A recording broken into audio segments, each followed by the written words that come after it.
it's just you can't make sense of any of it. No. You know what I mean? Like they're just it's bananas. Just do whatever opposite. Just whatever he said, do the opposite. Yeah, do the opposite no matter what. Jesus. So, well, you took the day off anyways. Yeah. I wasn't like, I'm not coming in for a day. Well, welcome back, bro. I appreciate it. Yeah, good to be back. Yeah, ladies and gentlemen, we got Dane Van Oosten back in the hot seat. Hello. Yeah. Thanks for coming on, bro. How was Christmas? Good. Yeah? Good. All the kids got whatever they wanted. Santa was good. Santa's always good. Yeah, Santa was good. We're fortunate. Yeah, Santa's always good. Well, you still have some that Santa's real. Mine are over it. Yeah. Yeah. We can't say that. It does. Yeah, they should. Yeah, I shouldn't say that. We'll start over. What's been going on, man? What have you been up to? Just working and moving the elf. Thank God that's over. The elf moved a lot. He's got friends that move with him and outfits and. Do you do the elf or does yeah. I mean, we both do it. It's fun. It's fun to see.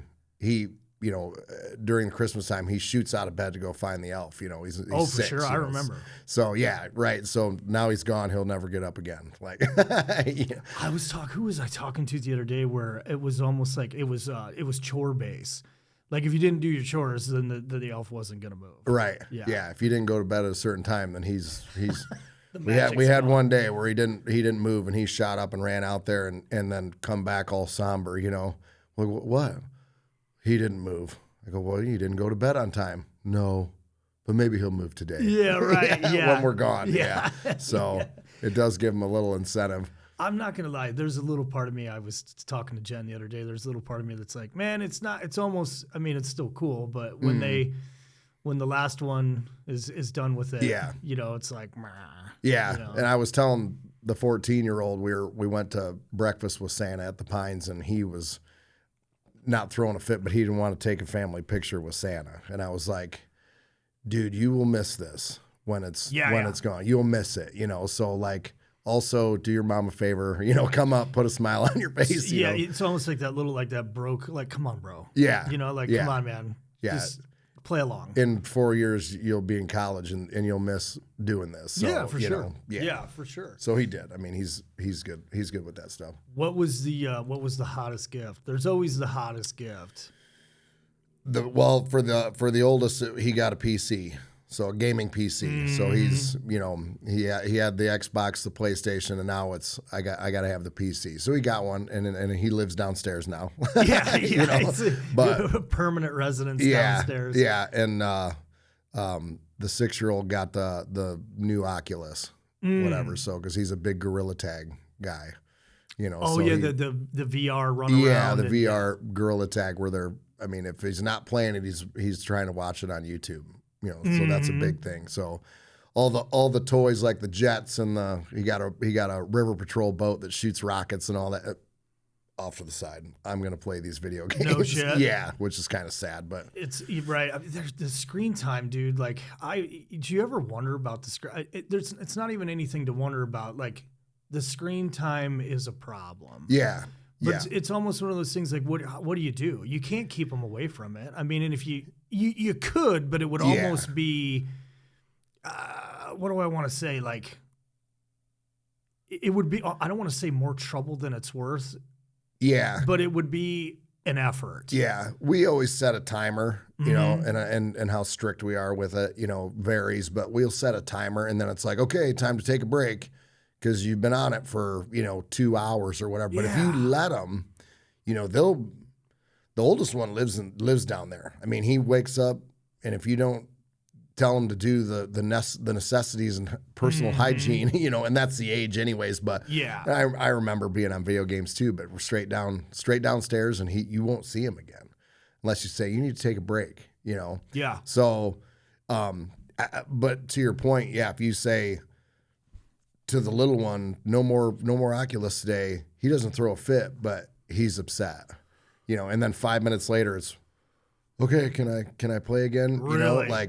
Because that's what they want to do. And if it's not the Oculus, it's the tablet, and it's, I mean, when you and I were growing up, Nintendo, And I tell myself that all the time. literally countless amounts of hours. Yeah. You But know. if I always felt like if it was nice out, we lived in the country. If it was nice out, we were outside.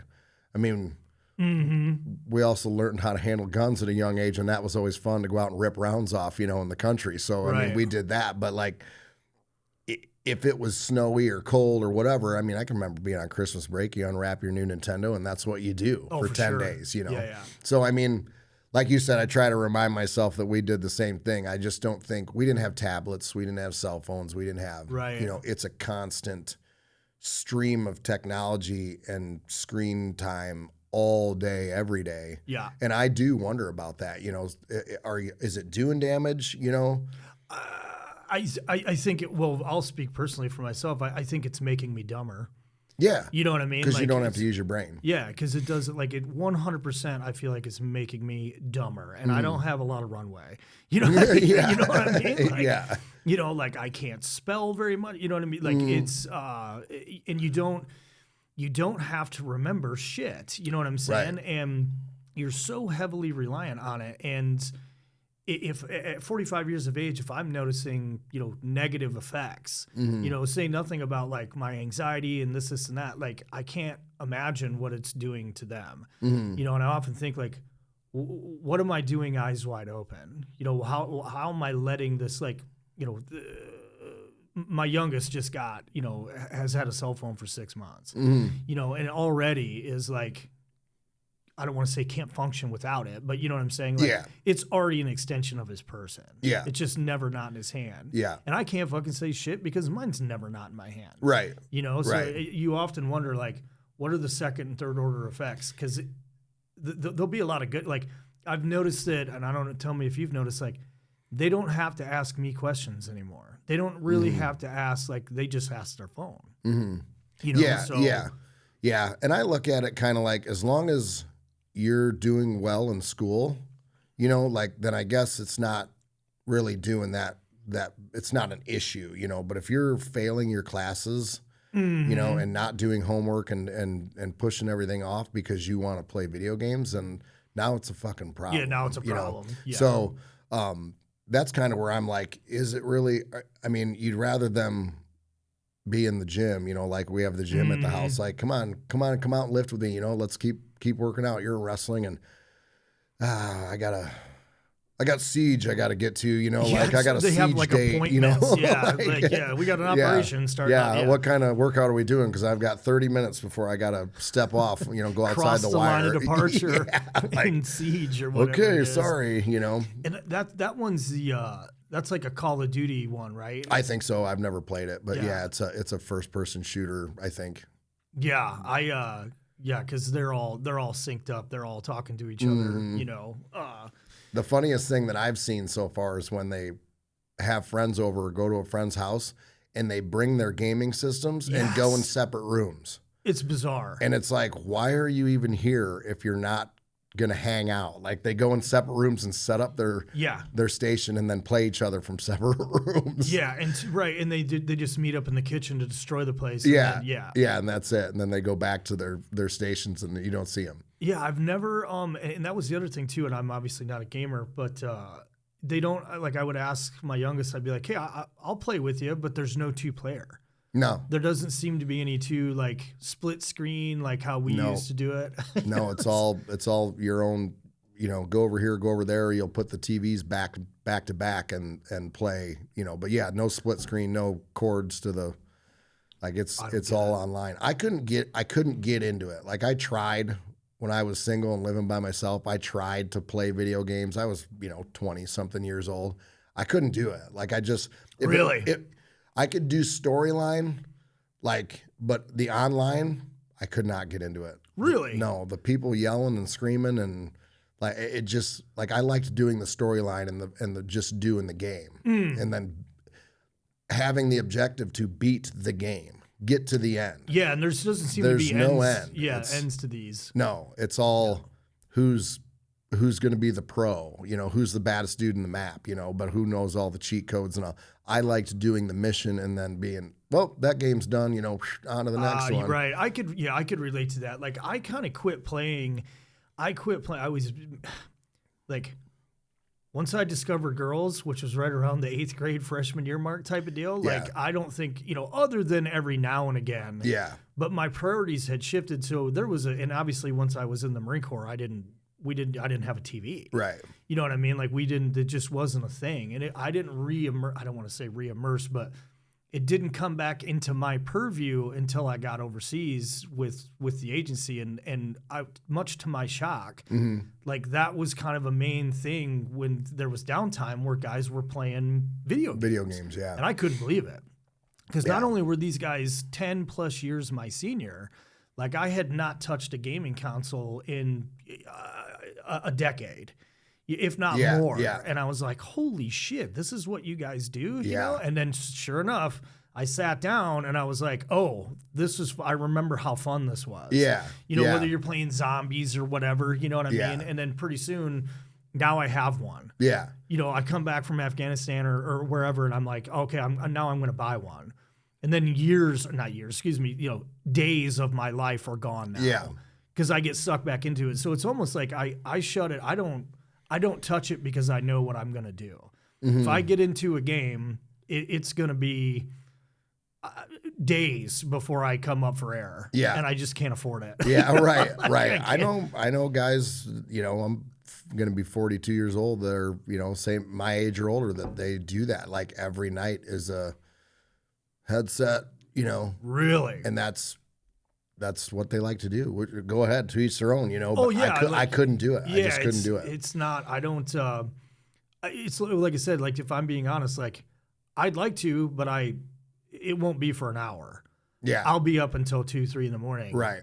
Yeah. Like I get sucked into it, and I know myself. I know better than to touch it. We used to. There was a game called was it Takedown? It was a car racing game, and the point was to crash other people. You're street racing and doing all this, but you had to take people out. It was called Takedown. You got. So what we do is we put on our motocross helmets, and depending, and you drink while you're doing it, right? And then depending on how many takedowns you got. If you lost and say it was guy had 4 more, you had to take 4 drinks. And if it was because it was 2 to 10, first one to 10. And if you had any more than 5, you had to chug your beer. Sure. So we were, like getting hammered. See, that was fun, Sure. But yeah, I couldn't do it. I couldn't sit down and play it. What was that one? And we're gonna date ourselves. What that one that you and I used to play? The boxing one. It was Sega? It was Dreamcast. Yeah, Sega Dreamcast. Sega Dreamcast. Ready to Rumble. Boxing. Yeah. How many hours did we play? Yeah, dude. Yeah, and there was. Could you customize your guys like that? Because remember, I always played the big jacked white guy that was all tatted. He had up. all tattoos, and I had any other character I had. He always kicked my ass for I don't know, but the one he was a big fat dude. And he'd spin around and go rumble bumble, Yeah. And then the tattooed guy would like go ape shit and pound his chest, and that was just fists of fury. You couldn't be stopped. Yeah, you couldn't stop. Yeah, it. that was a fun game. Holy shit, it was fun. We had so much fun. There was that, like, what was the other one we used to play all the time? Obviously, there was Years of Our Life with GoldenEye. Yeah, 64, greatest game ever made. Yeah. Hands down. Someone would argue, and you look back at that game now, and like I said, only seeing what it's like now, where it's almost like you're watching a movie. The graphics are so incredible. Yeah. And then you look at GoldenEye, and I can't believe it held our attention for as long as it did. Yeah, it pops up on my Facebook feed every once in a while, like on the reels, where it'll be a throwback to however many years ago the game came out. Sure. And the dudes running through Russia, killing everybody. Yeah. But yeah, it's just the graphics were, 64-bit or whatever back then. Shit. It was high speed awesome. then. Yeah, it was high speed then. But you look back at it now, like. I remember playing NFL 2K on Dreamcast, and Grandpa Hank came down. We were having Christmas at the house there in Polo, and Grandpa Hank came down, and I had a Green Bay versus the Vikings. I was playing the game. Oh yeah. And this was like, if I'm not mistaken, one of the first games that had graphics good enough that you could see their breath. Like the linemen, you could see their breath in it. Of course, it was snowing, and Grandpa Hank goes, "Oh my God damn!" He was a Green Bay fan. God damn, I didn't know there was a game on. Who's winning? And he watched it for like a series of plays before the plays came up. And you had to pick the play, like a Madden type game. And he was like, "What the fuck is this?" Didn't realize you were. He goes, "That's a video game." And I said, "Yeah, I'm playing. I'm the Packers." And he got all shitty and walked off. Because it wasn't the actual game. And I was like, I thought it was cool. Yeah. What year was this? God knows what. 2000, I think. Yeah. NFL 2K came out. It was a big football thing for Dreamcast. And I never played those because I never, I wasn't into football. I enjoyed playing football, but I wasn't knowledgeable enough to actually play the game effectively. Mm-hmm. You know what I mean? Like, not growing up with football or anything in the house, I didn't know what X's and O's were until I was a freshman in high school. Mm-hmm. You know what I mean? Like, what do you mean there's numbered pockets and all this shit? Right. I had no idea. Yeah. No idea. So yeah, me playing that game was, I might as well have not even touched the controller. Yeah. You know what I mean? I was always into the first person shooters or like the fantasy ones, Zelda. Or you know what I mean? Or Yeah. stuff like Final Fantasy or some of that crazy old shit, or I can remember like this, I'm really going to date myself now, Metroid. Do you even remember Metroid? Mm-mm.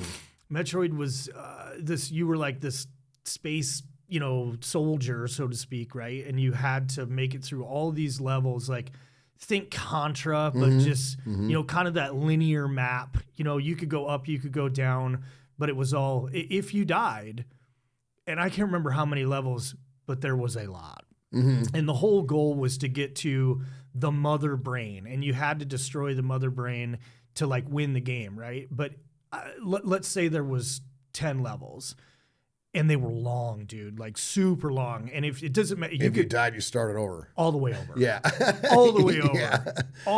There was no checkpoints. No checkpoints. Yeah. No save your debt. No nothing.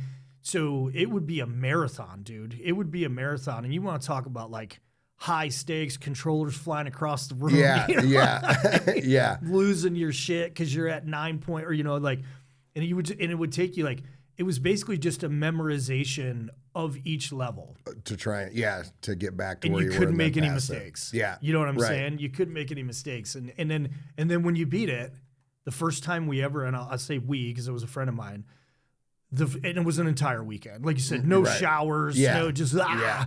You know what I mean? Staying up for hours on end, you know what I mean? Like, and then when you beat it, it's like, you saved the day. And then the screen went black and you just start over at the beginning. Yeah. And that was it. Yeah. Bro.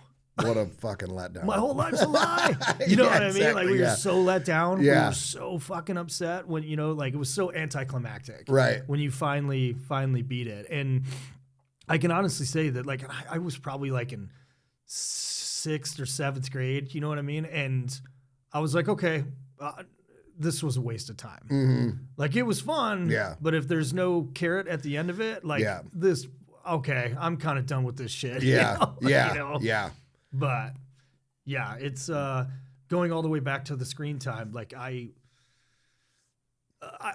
think the check will come eventually, and I don't know how much the check's going to be. Mm-hmm. You know what I mean? Like there's going to be second, third order effects. I just don't think we know what they are yet. Yeah, the 14-year-old already came upstairs, was like, well, this is it. I'm going to be a professional gamer. That's what I'm going to do. And I was like, I enjoy your higher aspirations. Like better have a plan awesome. B. Yeah, exactly. Or C. I hope you do. Yeah. It's amazing how people do make a living at it. Mm-hmm. I don't know how. I don't either. I have no idea how. An endless supply of money to get where you need to be. Yeah, it's fucking crazy, man. Like I said, it's and so like I said, I'm not wagging a finger because I know if I sat down and the game was good, mm-hmm. I put that Oculus on yesterday and played. I think it was like Bubba's Bobber Bay Fishing or something like that, and and I was casting and I was like, this is awesome. And it was like it was a cheese dick graphics playground, but I was catching fish.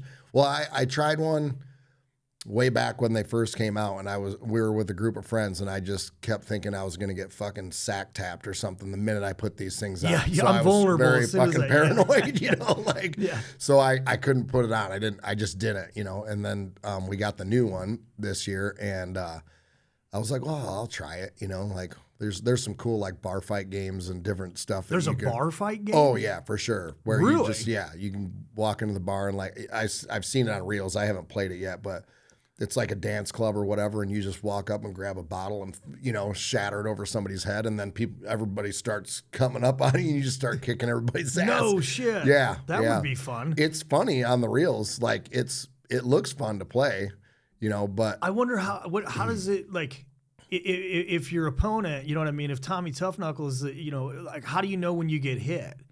Does it like vibrate or something? I think so, yeah. Like, because it makes the noise and whatnot, and it's all computer. I think it's just you against the computer, because these characters, you know, their face changes and they get all mad, and as soon as you start decking people, and then they come over, and like sometimes the bouncers have guns and try to shoot you and whatnot. Like, I don't know if you can die or get beat up. I haven't played the game. I've just seen the reels, but they just start kicking everybody's ass. Like, it's a bar fight, and so. They have cool games. Like, there's first-person shooters and like boxing and all sorts of. But I just did here's a fishing game, you know, and I caught like 5 fish, and it was awesome. But no shit. The only experience I've ever had with the VR is I was down in Florida at this company. I won't name it, but think like it was all former SOCOM guys, you know, and they were running. It was a training company, you know, and active military units were using this company to, you know, have scenario-based training and stuff like that. So they had like this huge, you know, warehouse that was all sectioned off into, like, they had an airplane fuselage, and they had one of them was a VR, you know, like the whole fucking setup. You know what I'm saying? Where when you put it on, you had like the movable everything, on a right? pedestal and shit. Yeah, and so it was first-person shooter in that sense, and the one, it was cool, and then the second immediate thing that I realized was I got sick. You know what I'm saying? Like, having that, you know what I mean? Motion sickness. Yeah, I was like, oh man, you know, maybe it's something that I would have to get used to or whatever. But it made me nauseous after about 15, 20 minutes. I was like, okay, I got to get out of this thing. You know?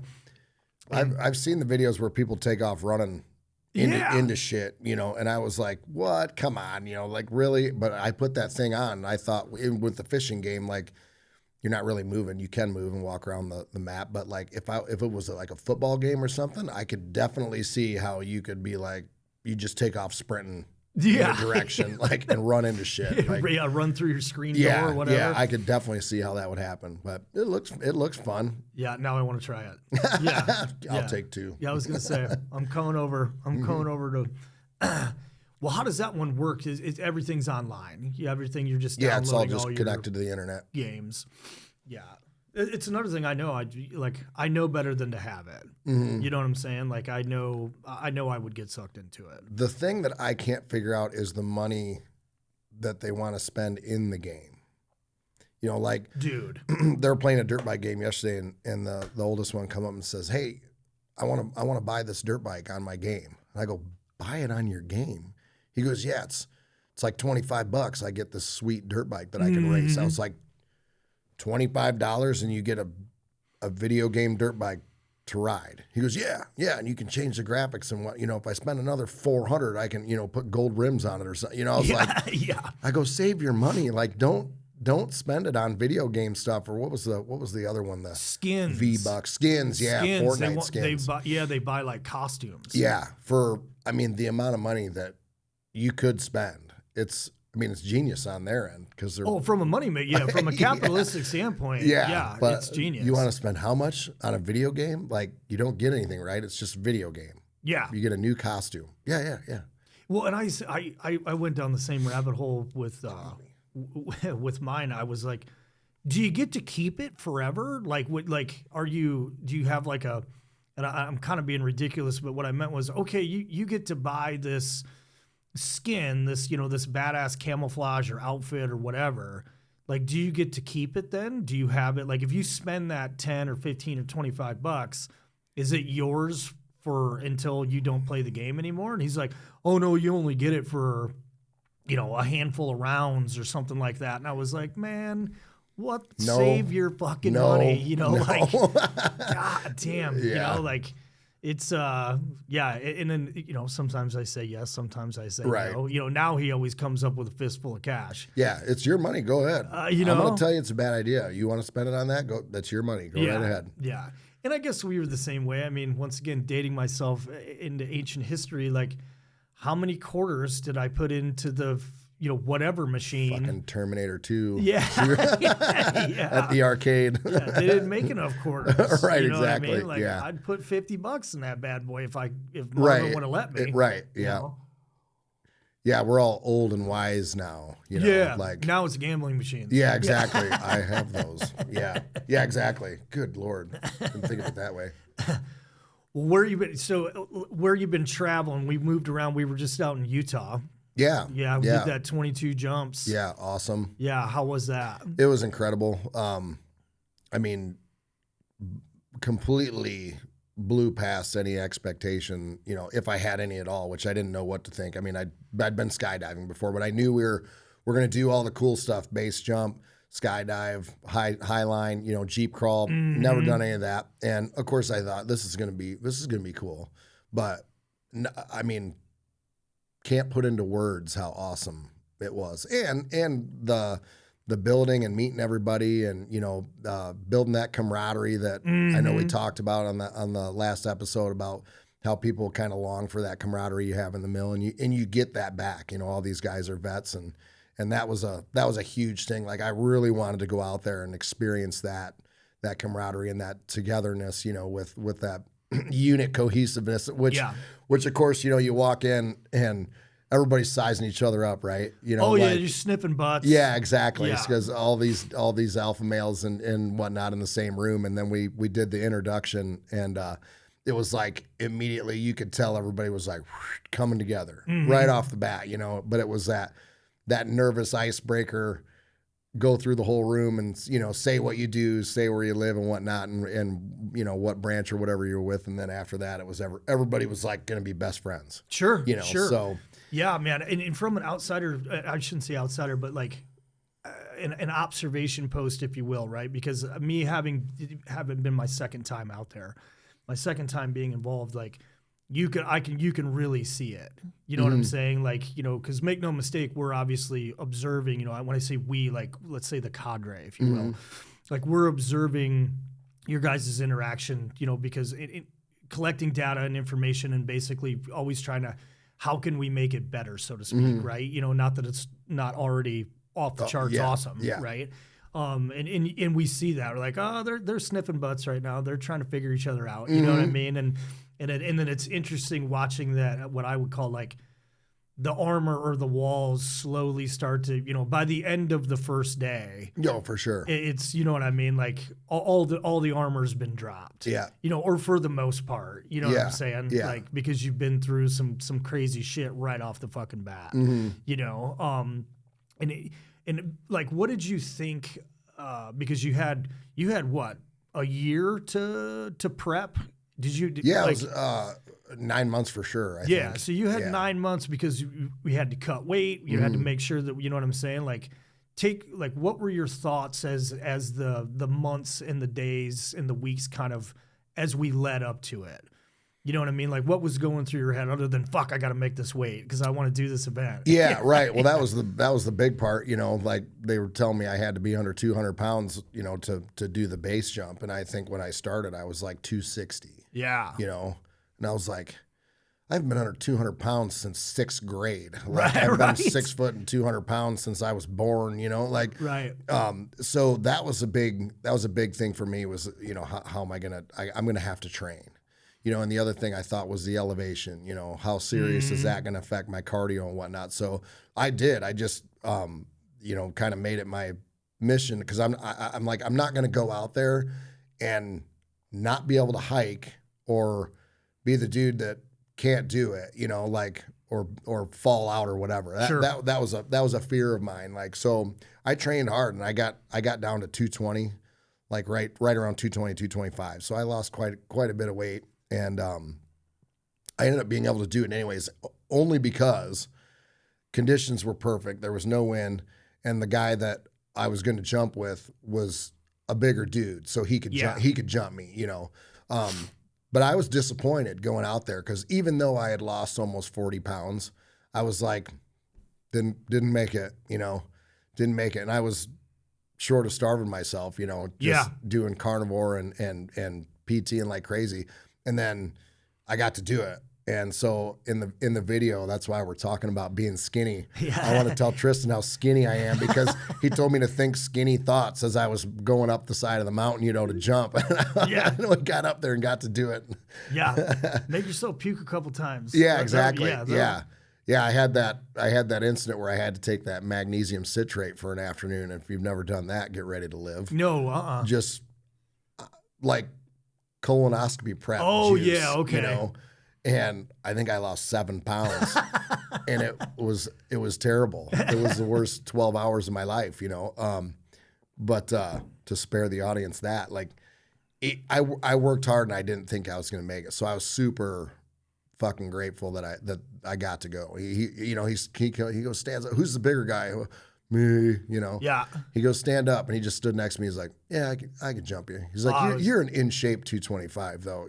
Yeah. So, and then of course we get back, and I've got all the way down to 210. Yeah. You know, and so you look good, dude. Yeah, thank you. Yeah, you look good. It's a lot of hard work paid off. Yeah, and but again, leading up to it, it was just like I also had those thoughts of, you know, like, what if your chute doesn't open? Oh, sure. You know, like, what if, I mean, because base jumping, you're 500 feet off the ground. It's not, you know, skydiving where you got time to think about it, or you can cut away and deploy a reserve. At least I don't think these guys are. It's either it opens or you hit the ground right now. Yeah, it's what they call that. It's a high consequence activity. Right. Yeah. Exactly. So when you're towing up, shuffling to the edge, you know, you got that. It's right now. It's either happening or it's not. You know, and it was awesome. I mean, everybody got to do it. Did you think when you got, because it's all fun and games until you start getting rigged up, right? And then, you know, once you start getting rigged up, you're like, oh fuck, you know what I mean? Yeah. Like, what? And you do that, you know, like don't be that guy that's like shows that he's scared. Everybody's scared, terrified. You know? Everybody's terrified. And I remember looking out off of the exit, they call it, and I was like, not looking down. There's no. I could look down at like the parking lot was over here, and you could see where everybody was standing. But as far as like looking down, when I shuffle, I watched my toes get to the edge, and it was like I blurred everything past that. Yeah, you know, like not looking. Yeah, no, and when they lean you back, you know, you're like, Jesus Christ, you know, you feel like you're gonna fall. Without a doubt. Yeah, and then it's 3, 2, 1, and I tried to jump. My legs were like jello, you know, and you can see it in the video where I'm like, you know, like I made noises I didn't know I'd make. It just everything comes up, and you get that sense of falling, and then the chute opens, and it is awesome. It's unbelievable. I was the same way. Like, you know, I got. And I didn't know that was one of the things I learned the year before was I didn't know or think that I had a fear of heights. And I still kind of like 4 feet from the edge, okay. 1 foot from the edge, not okay. You know what I mean? It's almost like I have this, you know, which I think is a very natural response, you know, and one, not being in that terrain a lot, but like there was, for me, I think when I did it, it was more of a, like, fuck, I'm not in control right now. Like I am, you know, like I wanted to make a joke when they're like, you got anything to say? And I wanted to be like, I can't remember, I apologize. I can't remember the dude's name that jumped me, but I wanted to be like, you know, Josh, you're the most important person in my life right now, and I love you. Yeah, right. Like, don't fuck this up. Right. You know? Yeah, and everybody's no control. Everybody's trying to be funny and to hide that anxiety and whatnot. But, you know, by the time we did the rope swing, you know, guys were, you're tied off. You're in a little harness, like a little waist harness, and you're tied off to an anchor point on the rock, but they're hanging over the edge. Like these dudes that, you know, at the base jump we're shitting ourselves. And then by the rope swing, like, oh, I could be right here next to the edge. You know, like you were almost comfortable with it. Like I was hanging half off of the edge. You're trying to videotape like David and those guys jumping and whatnot. And I just thought to myself, like, never I mean, even when I was an iron worker doing the windmills at 300 feet, I was comfortable, but like you still thought you could fall, but I wouldn't have been hanging over the edge of it for fun. Sure. Like we were at the end. So, I mean, you just saw people pushing past their limits and getting out of their comfort zone, which was one of the big things they wanted you to do. And I think everybody was doing it. Oh, yeah. And I don't see how you couldn't. No, I don't either. And that's a lot of people, after they see the videos and what they're like, no way, couldn't do it, couldn't. I'm like, you can. You can. You can do it. Yeah, you can, and obviously. You'd be surprised what people can do when there's other people watching you and going to call you a bitch if you don't. I was going to say, yeah, the don't be a bitch factor is strong. Yeah. You know what I'm saying? Like, don't be but in a good way. Yeah, right. Of you know course, what I'm saying? Like, everybody's cheering everybody on. Nobody's giving anybody shit. Everybody wants everyone to succeed. Yeah. And again, that camaraderie and that cohesiveness that you build, everybody's there for everybody. You want to see that guy that is scared shitless, go do it. And then it's such an emotional experience when they do. Mm-hmm. It's like watching your buddy, win a medal or something, like that you trained with. And so, I mean, that was another profound part of the trip was, seeing these masculine, like these dudes, like, sure. They're all hard and whatnot. And you see them going through shit, and like, you feel it too, Oh, without a doubt. You're instantly kind of emotionally connected. Yeah. And not to get, like super woo woo, but it's palpable. Like absolutely, you can feel it. Yeah. You know what I mean? It's a real thing. Yeah. It was unbelievable. And, the building was awesome. The chow the homemade chow that they came and did. I mean, it was incredible. It's just an once in a lifetime experience, that I'll never forget. I mean, you could never forget it, or forget the guys, and for that matter, and that all the work that these guys do to do this for us, is incredible. And the group sessions as well. That was awesome. That was a cool. Part of the troop too. Well, take the audience through each event, right? So we started off. We did the base jump right away, right? Mm-hmm. And it was Tombstone. We're jumping off Tombstone, correct? Yeah. Tombstone. Yep.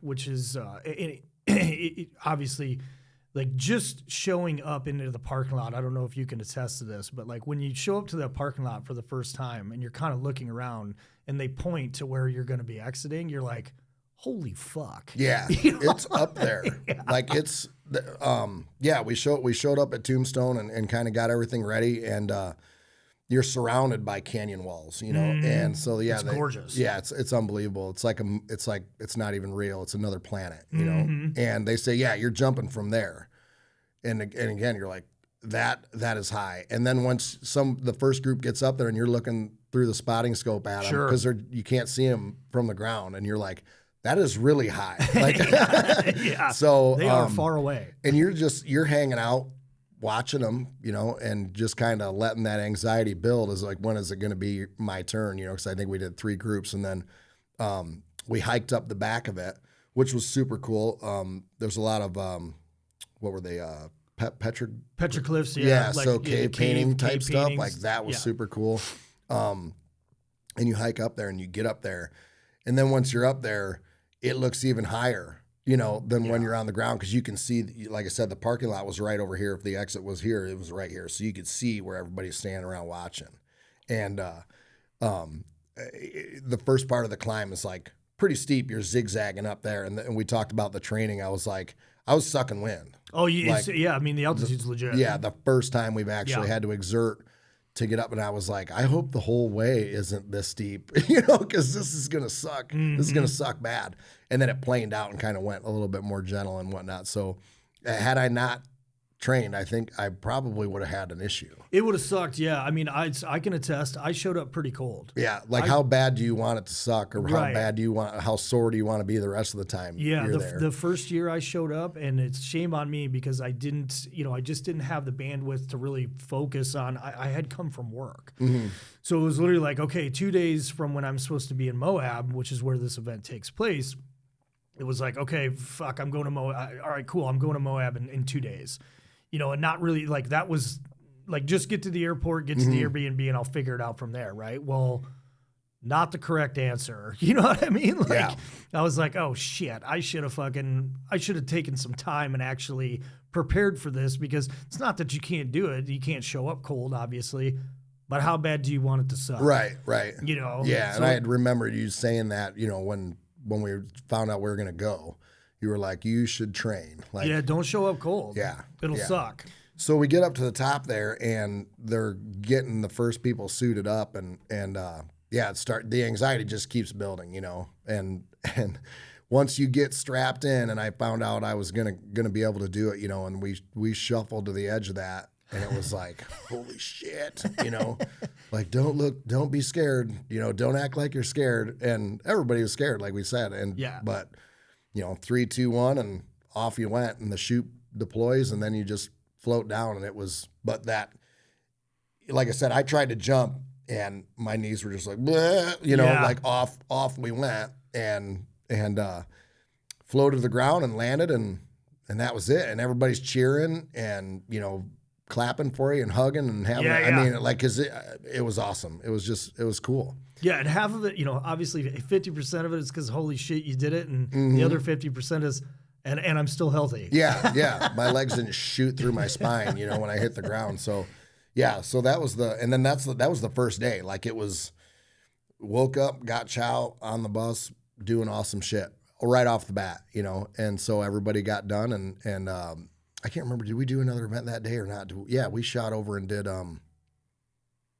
which one did we do right after that? I don't remember it being a whole day. Was it mountain bikes right afterwards? I can't remember either. No, mountain bikes was before the rope swing. My ass is still sore from mountain bikes. Yeah. I hadn't been on a bicycle since I was like 13, you know, and then they found one with a seat this big. Yeah, the seats are small. I'm not a mountain biker. Yeah. I don't pretend to be. That one hurt the most. That was a hard one. Yeah, God, I can't remember either. It was base jumping, and then we went, oh man, because all the events, so you had the base jump, you had the Jeep crawl, you had the mountain bike, you know, or the single track or mountain bike session. There was the skydiving and helicopter tour. Yep. The slack line and the rope swing. Yeah. So did we go, was it rope swing right afterwards? I can't remember either, dude. How did we forget already? I don't know. Well, and it's 5 days of just constant doing this. Like, you woke up at 05 and you didn't come back till like 8 o'clock at night or 7 o'clock at night. It's all day shit. And you're just doing these two things, they kind of blend together. But I remember each one of them, but I don't know which ones were in what order, you know. Mm-hmm. But the next one I remember was the rope swing for sure. Like, that was going to be what you had said was probably the gnarliest one out of all of them. Because I think it is. You're not attached to anybody, you know, and it's on you to jump. And I remember going up in the Humvee ride up to the top, and I was just like, I know nobody's going to raise their hand to go first for this one. They're not going to. So I'm going to do it. I'm just going to say I'm going first. Yeah, right on. So we went through the briefing as we're up there, and of course everyone's shitting their pants because it's just a giant. You're on top of the canyon. It looks like you're falling into the Grand Canyon. Sure. And so they were like, "Hey, who wants to go first?" And I'll do it. Like, nobody, I gave them a chance. Nobody else said anything. Split second. Yeah. Maybe somebody will, Yeah, so we're getting suited up, and they put the harness on you, and then they walk you out to the edge, and it's like, looks like a teepee where the rope's connected to, and it's not a bungee jump where you fall straight down. It's rope swing. It literally swings you out, and I remember getting suited up and getting hooked up, and I was like, we gotta get this crowd going. You know, like, cause there's music playing and whatnot. So I was like, come on, let's go, you know, and get everybody cheering. And cause you could tell everybody's shitting. I was for sure, you know, it's legit. Yeah. And the whole time you're thinking is like, you just gotta go. Like, you can't Full stop send. and think about it. Full just send. run. And so I think I yelled, "This one's for Chesty," because it was the Marine Corps birthday weekend, you know. And again, I was like, I'm gonna run and jump. And when I tried to push with my legs, it was again like I just fell off. And then it looked like I was riding a bicycle all the way down. I was kicking and screaming, and it was incredible. And then the rope kind of catches you, and you swing out, and then they haul you back up. And the second scariest part's when they throw the little rope ladder down, and you have to try and climb back up the edge. Dude, for real. You know, like you have to get yourself turned. Yeah. And push off while they're hoisting you up. Otherwise, they just drag you up the side of the rock. 100%. And then there's this tiny rope ladder. You pull yourself up, and they grab you and pull you in. But it was that's one of the worst parts, right? Yeah, coming back up. Coming back up. Yeah, I was that last year because obviously I didn't get to do it. You know, I felt like I was like one of those little like armadillo or whatever. Like I had such a hold over the rope that they were just kind of dragging me over the edge. And it does. It drags you right up the wall. They're like, all right, turn around and get your feet out, you know, and they want you to walk up the wall. Yeah. Well, I was like getting straight. I couldn't get turned, you know, so I was trying to push off with my hand, and that was the hardest part of the whole thing, coming back up. Yeah. But then you're done, you know, and you get to watch everybody else do it. And I think that's just as cool as actually doing the event as watching everyone else do it. Oh, sure. Yeah. We were down at the bottom and we were down at the bottom, obviously taking videos. And obviously the two best parts were the sounds you made when you jumped down, which was hilarious. It was like Conan on the tree of la, la, la. Yeah. Yeah. And then I don't know if you remember saying this, but as you were swinging, you were like, oh my God, you know what I mean? And it just like, my heart swelled up, you know what I mean? Because having done it and knowing what that feeling is like it's like, you're thankful, you're happy, you know, like for that person, you know, to have experienced that. Yeah. And you get that all day long at every event, watching all these, you know, the guys do it and girls do it. It's awesome. Every event. And like you said, you're so happy for that person. 'Cause in your day to day, nobody really, you don't get that feeling ever, you know, like, and if you're thinking of doing something risky, you're like, fuck that, you know, like, why would I do that? Why would I jump out of a perfectly good airplane? You know, like, I could die or I could get hurt, you know, or, you know, I wouldn't jump 2 steps in my basement. Like, you know, I'll break myself, and here we are doing this stuff. So kind of getting back to that, getting out of your comfort zone, like you're capable, you're not old, you know what I mean? Like, so to get that real feeling of being alive. And I think that's what these action sports are all about is having that feeling, you know, and it's a rush. I mean, it's addicting. It's like, you know, there's nothing that can describe it. So I immediately came home and bought Kayla a skydive package, you know, like, oh, did you really? Yeah. For her birthday in November, I bought the package for April, awesome. You know, as soon as it was nice enough to jump, I took one of the first, it's going to be colder than shit. But yeah. But yeah, 'cause she was saying, like, when I was sending the videos home at the end of the day and stuff, she's like, man, I wish I could experience some of that with you, you know? And I thought, boop, you know, done. Going to do it. Done and done. Yeah, so then we did the rope swing, and another cool thing about that was some of the cadre was base jumping across the canyon. So as we're swinging, you could look straight across the canyon, and they're base jumping at the same time, which was awesome. And you're seeing the NR chutes pop up and super whatnot. Cool. Yeah, right? Yeah, super cool. So I mean, that whole area, that's just what people do out there. I mean, it's like, did you get the feeling? Because I know I did. Like, it's so intoxicating because everyone is. You know, in common speak, I would say everybody's fucking off, but like they're having a good time. Yeah, you know what I mean. Like they're doing physical and you know exerting and adventurous. It doesn't matter what it is. Yeah, you know what I mean. There's just people are just doing everything all over the place, and it's a very intoxicating environment. Yeah, and to put it into context, I guess I'd say, like, if you sit around here sometimes, you go, man, there's nothing to do. Like, what is there to do around here? You know, out there, you don't have that. Like, you can go Jeep crawling, you can go base jumping, you can go mountain biking. 2 steps outside your house, you're into something. Yeah, you could crawl the face of a cliff 2 steps outside your house, or, you know, take the Jeep out and roll it over a few times or something. Like, you can do, there's an endless, and it's all physical. Yeah. You know, like I thought that was really cool. Like, it's just a giant playground. Yeah, and everybody's in shape. Yeah, everybody, because this is what they do all day long. Like, it's all physical activity, which and rightly so. The environment out there is so incredible. So we did, and again, these aren't in order, I'm sure, but as I'm remembering them, the base jump, then we did the rope swing, the Jeep crawl where we rented the Jeeps, and we did the Devil's Taint Trail or whatever it is, like it was Satan's Alley or whatever. it was. That was. I mean, you see the Jeep Wranglers driving around. I had no idea what these machines are capable of.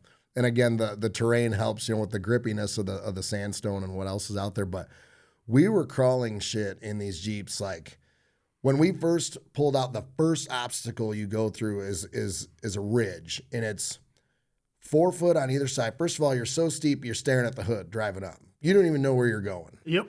And you're not driving. I mean, in my case, David was driving, So as soon as it climbed to that incline, I had the oh shit handle or this one, and my palms were raining. I was sweating so bad. Like, it's so gnarly. I looked over the edge, and again, we weren't even 100 yards into it, and I was like, imminent doom. We're gonna die. Yeah, imminent doom on either side. Plenty of fucking room on my side if you need it. Like I wanted to puke. Like it was that, because you're not in control.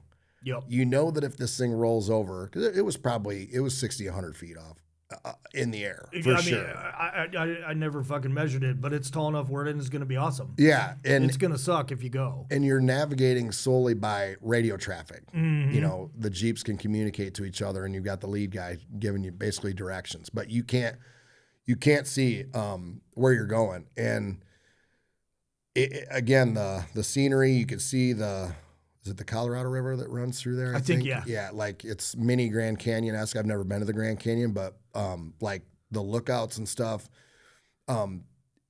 it was just incredible. It's surreal. And but again, these Jeeps, we're going tipping so far that you're like, we're rolling over for sure, But that was, I think, one of them.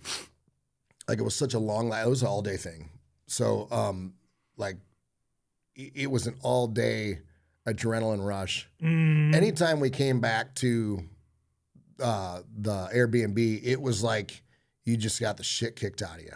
Yeah. Like, because your adrenaline is pumping all day long. I mean, I never slept so good in my life. Yeah. Maybe that's because David was next to me. I don't know. But you're like, you ran a marathon, like you got tired. Your ass kicked. You are tired, Yeah. So you're just at this level all day long in every event. So the Jeep crawl was so cool. Like, and then we go all the way through the trail. And again, there's dirt bikes out there. There's other Jeeps. I saw a jacked up Prius, which I thought was pretty cool. Yeah. Which apparently ended up on its roof not too long after we saw it. Yeah. So, I mean, like, everybody, side by sides, of course, galore, everybody's out there just having a good time and being outside. And then, so you get to the end of the trail, it's a lookout. You get to take a lot of pictures and whatnot, and then mount back up and you switch drivers. And so now I'm driving, which I was not nearly as nervous as when David was driving. I'm sure he was, but for sure. To be able to do, I mean, you're straight up and down, you're all the way to the independent suspension kicks in. Like I said, I couldn't believe what these machines are capable of. And, it was an all-day thing. You're coming back in the dark. It started getting scary then when the headlights come on and you can't see what's on either side of you. And again, you're trusting the group leader, to do it. And that was an all-day thing. It was awesome. Those Jeeps were fucking incredible, and nobody crashed. Yeah, so. Shout out to Jeff. Twisted Jeeps. Yeah. He does a fantastic job, and I'm glad I stayed off his radar this year. Yeah, I thought that was funny that he brought it up. He remembered. 100%. Yeah. You had a heavy foot the first year. Yeah, big heavy foot. And what's he say? The word of today is finesse. Finesse, yeah. And then he's like, "Where's the guy from immediately. Like right here, yeah. It's me." We had a guy last year. Yeah. Yeah. Got a little heavy on the gas, but and these Jeeps are incredible. Like, they are nice Jeeps. Yeah. And I'm like, how do they keep them in this good a shape out here? Because they're kicking the shit out of them. I mean, all his stuff was incredibly nice. I'm like, they're shiny, like all his equipment was awesome. I'm like, we're gonna like, I don't even want to get this thing dirty. Yeah. You know? Like, yeah. And I had asked him, I'd asked him like, because it's not like there's gonna be you're gonna have a ding, you're gonna have a scratch. Yeah, I think Jennifer ripped the rear cover of the bumper off on the one, and allegedly. Yeah, I mean, who? Sorry. Yeah, who? What was the name of that? It's cosmetic. Yes. But yeah, I can remember the first year I was kind of in my phone and I was in the back seat and I was in my phone checking messages or whatever. And like you said, like, you're in that parking lot and all of a sudden you take this hard left and you can feel, obviously everything shift in the Jeep, like you're going straight up and down. And that brought me up out of my phone and drew my attention to, and like I said, I did the same thing you did. Like holy shit, that's the sky. And then I looked over to my right and all you see is imminent doom. And I was like, I'm going to throw up. Yeah. I'm going to throw up. Holy shit. Yeah, that's exactly how I felt. That was probably the same goddamn spot. As soon as you start crawling up and you watch the hood come up and the Jeeps disappear in front of you, and then you look over the edge, and it's like, how many people die out here every year? I don't want to know. But so that was super cool. I'll talk about the mountain biking, my least favorite part of the trip. It was still awesome. I mean, it was still cool, but we get on these mountain bikes and we're at the bike shop and like take it out, make sure it's set up how you want it. Sure. Because these bikes they're not built to you, but you can adjust everything on them. Seat height, everything, like with a switch. It's not like get an Allen wrench out and move the seat. It's so I get out on the road and I'm pedaling around and immediately I realize that it's just like riding a bike, but good God, I haven't been on one of these in a long time. Where's the motor? Right. I got to pedal this. So I'm riding around and I'm like, I am not going to be good at this. This is going to be hard for me, So we load everything up and we get out to the site and they have a little practice area where you can go up on rocks and take the little bridges and whatnot. And you start getting the hang of it and whatnot. But my quads are already burning. Yeah. And my bike, I'm sure it was me trying to shift under power or something. There's a way to do it, obviously, right? But I kept skipping gears. Yeah.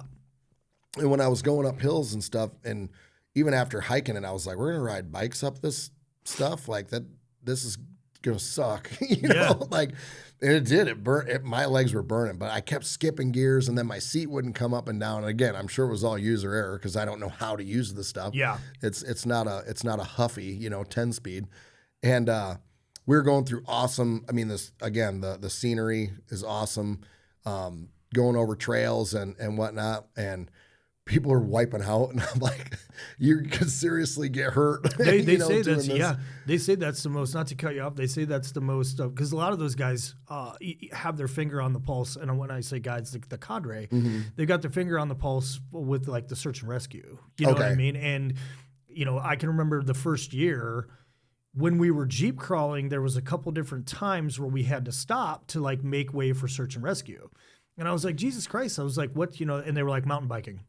It's 90%, like most of the search and rescue calls are people eating crashing shit on mountain. It's the most dangerous thing you'll do out here. Yeah. Is mountain biking. I believe it. Yeah. I believe it. And I know Jenny bit it hard right behind me.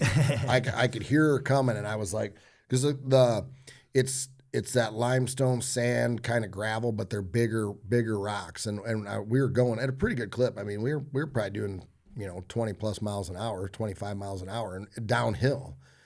And I could hear her coming behind me and I wanted to stay off to the side. And I was like, oh, she's going to pass me. It was so like, I just don't want to run into her if she gets next to me. And I heard it and I just hear, and like gravel and like, I, of course, slammed on the brakes, and she's still doing somersaults down the hill. I was like, oh, my God. Are you okay? Like, she ate it hard. I thought she's going to be hurt for sure. But she said when she went over the handlebars, she kind of went a flip and kind of landed on her side and the pack a little bit. And I think she was wearing the NR raid pack. Yeah, the raid pack, and that kind of broke her fall a little bit. But I was like, she's hurt for sure. Like nobody crashes and again, jagged rocks and whatnot. But as you know, she's tough as nails. Yeah. So you could tell she was banged up. Yeah, she was banged up. She got right back on it, and we were on the home stretch. And she wiped out again, like, and she was so mad at herself for crashing. It wasn't the fact that she crashed, you know, and she was so mad at herself, but she got right back on the bike and finished. But I can't even fathom like how sore she had to be. Oh yeah, she's you know, and she's carved out of wood. You know what I mean? Yeah, it's, yeah. She wouldn't. And she was beat up. I don't. Oh man. You know, at 45 years old, you don't felt bounce. Terrible. You don't bounce like you used to. Yeah. You know? Yeah. I seriously, when I turned around and in slow motion, she was, you know, doing a flip, and I was like, dead. You know, like seriously, nobody injured. survives this. You know, like it was unbelievably hard crash, and she just hopped back up and. I'm good. Had like a little hole in her sleeve, you know, in the sun shirt, and that was it. I was like, oh my God, that was crazy. I think Cookie was shook up from it. Oh yeah, yeah, he was like, dude, like you wiped out hard. Yeah. Well, if you're gonna be a bear, be a grizzly. Right? Yeah, exactly. Cloud of dust. Send, yeah. I wish I would have seen it. Oh my God, it was crazy. Like, and I just caught the end of it, but Cookie was right behind her. And it was a hard. I heard a, you know, when she hit the ground. It was terrible. I'm so glad she didn't get, you know, really hurt. But, me too. Yeah, that mountain biking and half the group, you know, they stopped halfway through and they're like, "Does anybody want to, you know, click it up a notch or you want to stay the same?" I'll stay the same. I don't want to do any harder. Really? You know, yeah. I was like, I'm not scared. I'm not. No pride, right? No, like, you know, when you're out getting close to your outside of your getting over your skis, so to speak. Yeah, right? I was completely fine with staying on the beginner trail, you know. So I didn't do it the first year, and obviously I didn't do it last year. I was running around trying to, you know, find a job and do meaningful tasks, but I have done a little bit of single track, you know, even around here, and obviously apples and oranges. I'm not comparing it, but it's difficult. Yeah. It's, you know what I mean? Like, it is a workout. If you're looking for, and say nothing about, like, the first time I ever did it, even around here, I was like, helmet for sure. Yeah. You know what I mean? Because you're going along, and it's there's a lot of what they call, you know, high consequence areas. You know what I mean? And yeah. And can someone explain to me why the seat is no bigger than a pencil eraser? Like, why in the fuck? Well, because theoretically you're up not on your sitting on you're it? not sitting on it a lot I couldn't of times. sit down for 2 days without it reminding me. Like, it punished my six. Yeah. Like, that was the worst part, dude. I was like, there's damage being done. Like, Cookie and I were talking about it. Like, he'd be like, "Hey man, 2 days later, is your ass still bad?" And I was like, "It's bad. It's bad. Slightly concerning bad." You know, like you got to get a. The first time you're on that bike, it shouldn't be for a couple hours. You know what I mean? Like, it's, your ass needs to get a little used to it, so to speak, right? Never. I don't want it to ever get used to that. That was that was terrible. But it was a great time. Everybody enjoyed it. So we did that, and I know we did the rope swing after the bikes, but so we've gone over base jump, rope swing, bikes, Jeep crawl. The highline was awesome. You get out to it, and it's, again, you're like on top of a canyon, and you've got what I'll call is a 2-inch ratchet strap. Yeah, that's what it looks like, right? Yeah. And I'm not sure how many feet it is. Fuck, dude. It looks short until you get on it. Oh, yeah. And obviously I was a spectator. It's a ways. Yeah. You know what I mean? It's a ways. Yeah. God, it had to be. It was probably 100 feet. You think it crossed? Yeah, like stretched out. I don't know, man. 60, 100, something like that. Somewhere, yeah. I don't know if, I don't want to say, because you know, it's not short. Yeah, when I envisioned it before we got out there, I was thinking like a long ways. Like it was going to be, when you say, you know, a tightrope, so to speak, stretched across the canyon, I'm thinking, you know, a long ways across the canyon. When you get there and you're looking at it like, that's it. But when you get to it and you line up to get out on it, you're like, it is a long ways. It is a long ways, you know? So, and I can't remember the instructor's name. She's obviously world renowned for doing it. Like, she's out there with no harness and ballerina, like just walking around out there, no problems at all. You know, making it look easy. Incredible. You know? I think she said if you go into like an Apple store or whatever and put the VR headset on that they sell there. It's a video of her. Her, yeah. It's a POV of her doing one. No net, no nothing. No nothing. Yeah. Nothing. And again, hundreds of feet off the ground. Mm-hmm. You know, it's a canyon underneath you. And so I think Mike volunteered to go first. And Mike, I think a lot of people looked at him like, if he can do it, you know, I can do it. Like he's looks like he's good at everything. He's going to go out there and crush it. Yeah, he's in shape. Yeah, yep. And so I remember standing behind Cookie, and Mike got almost halfway and he fell. And Cookie turned around and his eyes were huge, and he goes, I'm gonna fucking throw up. Like, and I just started laughing, you know, because everybody was thinking it like, Mike fell, no one's gonna be able to accomplish this, you know. So I'm gonna throw up, he says. And especially, I don't know if you guys remember this, especially since they're like, hey, we didn't have anybody fall last year. And not that falling is a big deal. It's you're wrapped, you know, you're strapped in. Yeah, you're only falling 6 feet, but you think you're falling 600. Right, exactly. You know? And they're like, we didn't have anybody fall last year, and then right off the bat, Mike falls.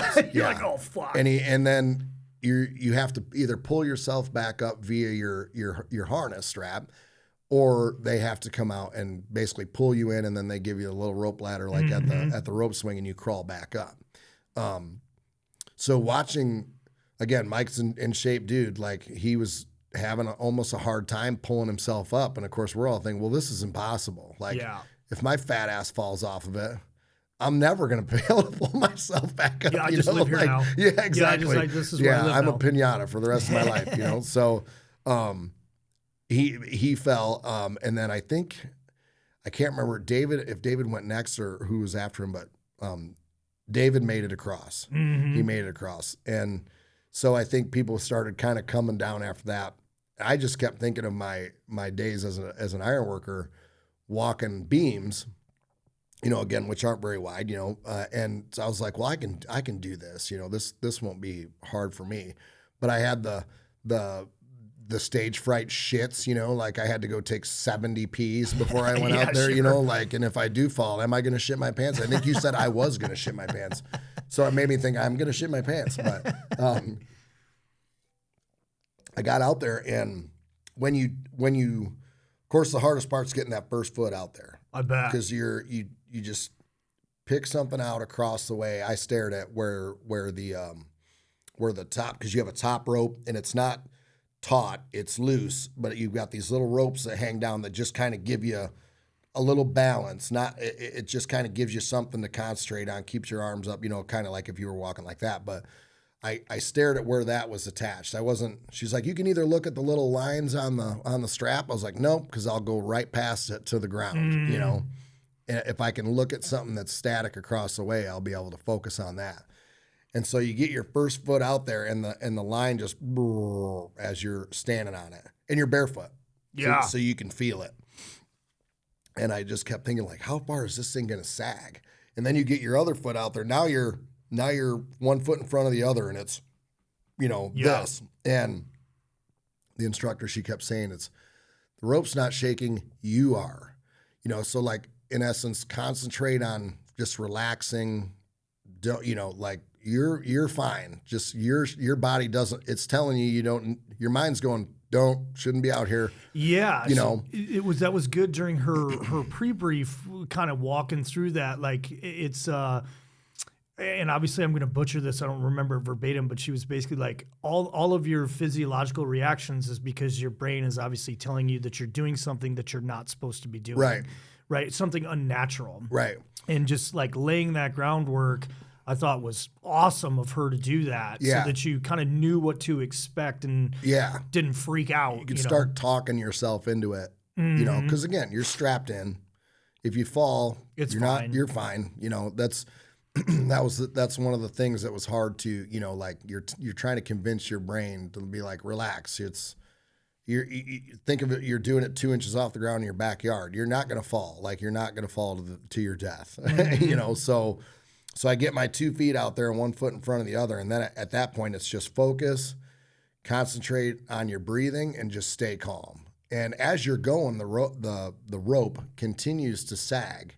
Yeah. And in your overhead line, there's little knots.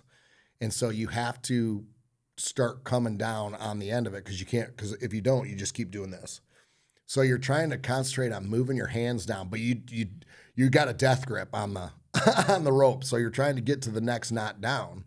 And so at halfway out there, go ahead. And well, like for the people that are just listening and not watching, you know, you basically have these two lines, right? You have the line that you're walking on, and you have the overhead line, and then imagine like throwing a towel or a knotted rope over that top one, right? Yeah, and that's what you're holding on to. For the audience that's just listening, we're kind of trying to paint that picture.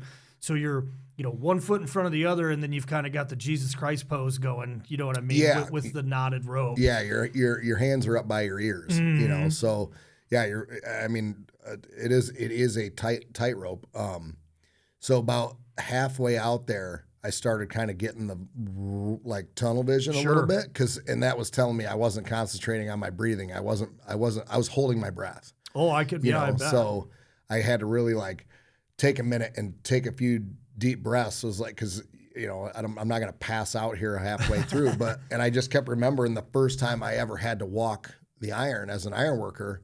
And I was like, it's just like that. It's, you know, just focus and don't worry about how far up you are or how far you could fall. Just get to the other end. And I made it. You know, so I got to the other end and I started, you could see in the video, I start taking bigger steps. Yeah, like, started getting, hurry up. You know, I just want to get off of it. Did it feel like you were just, because obviously I didn't get a chance to do it this year, hopefully next year, but everyone that had done it was like, it feels like an extended, like it feels like you're out there forever. Feels like you're out there forever. Because you're concentrating so hard on one particular task, which is obviously making it to the end or 1 foot in front of the other. Right, or feeling where your foot is, again, because you're barefoot. So all you're doing is feeling where that strap is, and is it running from heel to toe straight down the middle of your foot. But yeah, I think it took like 7 minutes to get across. Like, which is a long time. It's a long time to focus on one thing and concentrate on your breathing. And kind of to put it in perspective, you know, when you're doing the base jump or the rope swing, it's that instant, you know, and then it's over. This isn't over till you get across. Yeah. So it's a constant, like I was shaking, like we talked about feeling like, if you've ever been in a fight at the end. I mean, I was shaking like a leaf after I got off the end. It's just a complete adrenaline dump. But 7 minutes of holy shit. And it's all on you to keep your shit together and not freak out or fall, you know, or go, fall off. Because it was just crazy how you could feel it bounce, you know, and keep your knees bent. But again, yeah, it's almost 10 minutes of holy shit the whole time. So, yeah. And the instructor, Faith. Yeah. Her name was Faith. Yeah. Shout out to Faith. And I'm going to look it up here. She's the best at it. Yeah. Period. End of story. Yeah. Well, when she went out there, of course, everyone's like, easy. You know, look at her. Like, that's easy. And then you get out there, it's like, holy shit. To me, one of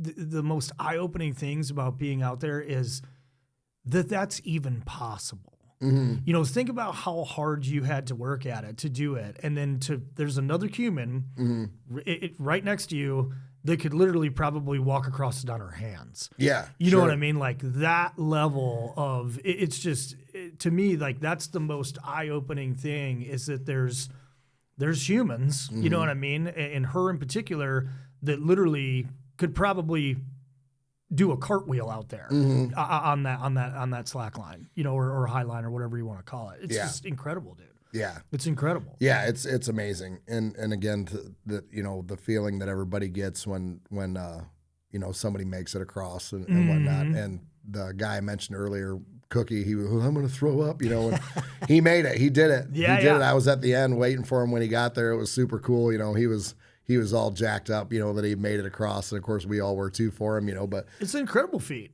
You know, 20 minutes prior, he was ready to barf, and I'm not doing it. I'm not doing it, you know. And then he was one of the few that made it across. It was awesome. Yeah, it was cool. I really hope I get a chance to do it next year. Yeah, it was hard. I bet it was hard. Yeah, and I think that's one of the coolest thing is like, let's lean into that. You know what I mean? Like, oh my God, I don't want to. That's the scariest shit. well, then you should. You know what I mean? Like that's, you just got to lean into that. And that's obviously the name of that's the theme of the whole week. Right. Is, like whether you're leaning into that particular event and your fears and your emotions and what you're, like the anxiety of actually doing it. Yeah. Is that's just a macro version of what they're trying to instill, what that entire week is trying to instill. Like, if I can lean into this stuff and overcome these fears and these feelings and this anxiety, then why can't I apply that to my normal everyday life for whatever it is, right? Whether it's trauma in the past or, rough times in the present or whatever, like you have the ability to lean into that stuff and to conquer that stuff. Those, and I think that's why it's such an impactful week, right? Yeah, for sure. Yeah. Yeah, it's unbelievable. You think of being back in the mill and you find that all the ceilings you thought you had, you blow past them, right? Like during training, and you really find out what you're capable of. And as you get older and that gets farther away into the past, you kind of lose it, So this really brought that back. Like I said, I wouldn't jump 2 steps down into my basement, let alone out of a perfectly good airplane or off of the edge of a cliff, So this brings all that back and makes you, I don't want to say feel invincible, but reminds you that what life's about, and that, you can have all that back, in an instant if you want it. And it shows you that you're capable, you're still capable. I think Jenny said it best before she jumped at the base jump. Her quote before you got anything to say, Jennifer, before we leave all this clip? She says, "I'm not done yet." Yeah, I'm not fucking done. Yeah, I'm not done yet. And of course, get emotional just talking about it. It was so fucking cool. But that's exactly what. Yeah. You're not. You don't have to be. Don't let the old man creep in. You know. What I mean. So it's a real thing. I think, much to your point, like we get sucked in or can get sucked into the kind of the monotony. And whether you're a cook, baker, candlestick maker, unless you have, and it's a two-sided coin, right? Like if you're in law enforcement, you're a first responder, you work in the like the ER, you know what I'm saying? You kind of have like that high tempo lifestyle. Like there's the cons that come along with that too, right? Which is why everyone out there is either mill or first responder, in some way, shape, or both, because there's, sometimes that not only am I not done yet, but holy shit, I need a break, and I need something to, that's the same like tempo, but in an exhilarating and in a good way, i.e., like jumping out of a plane or rope swing or whatever. Does that make sense? Yeah, absolutely. Yeah. And like I said, I just watching everybody, and I know you can agree and attest to this. Just watching everybody was just as good. As doing the event. Yeah, absolutely. You know what I mean? Yeah. Like the only event I did this last year was the base jump, and I'm eternally thankful for that opportunity. But just being there to observe everyone going through is absolutely just as good. Fantastic. Yeah, because you're getting that even watching them. You're living it through them anyway. And to see how it impacts people.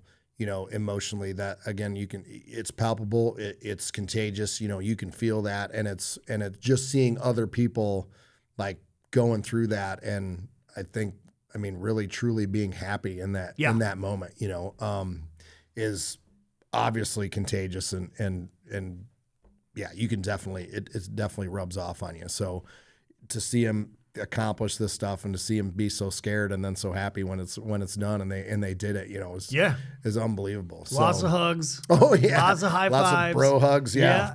Yeah. Nobody's lots of tears of happiness. Yeah, for sure. Yeah. There was again, you're suffering together in a sense, you're going through these exhilarating events and stuff together, and everybody's their best friend by day 2, like we had said earlier.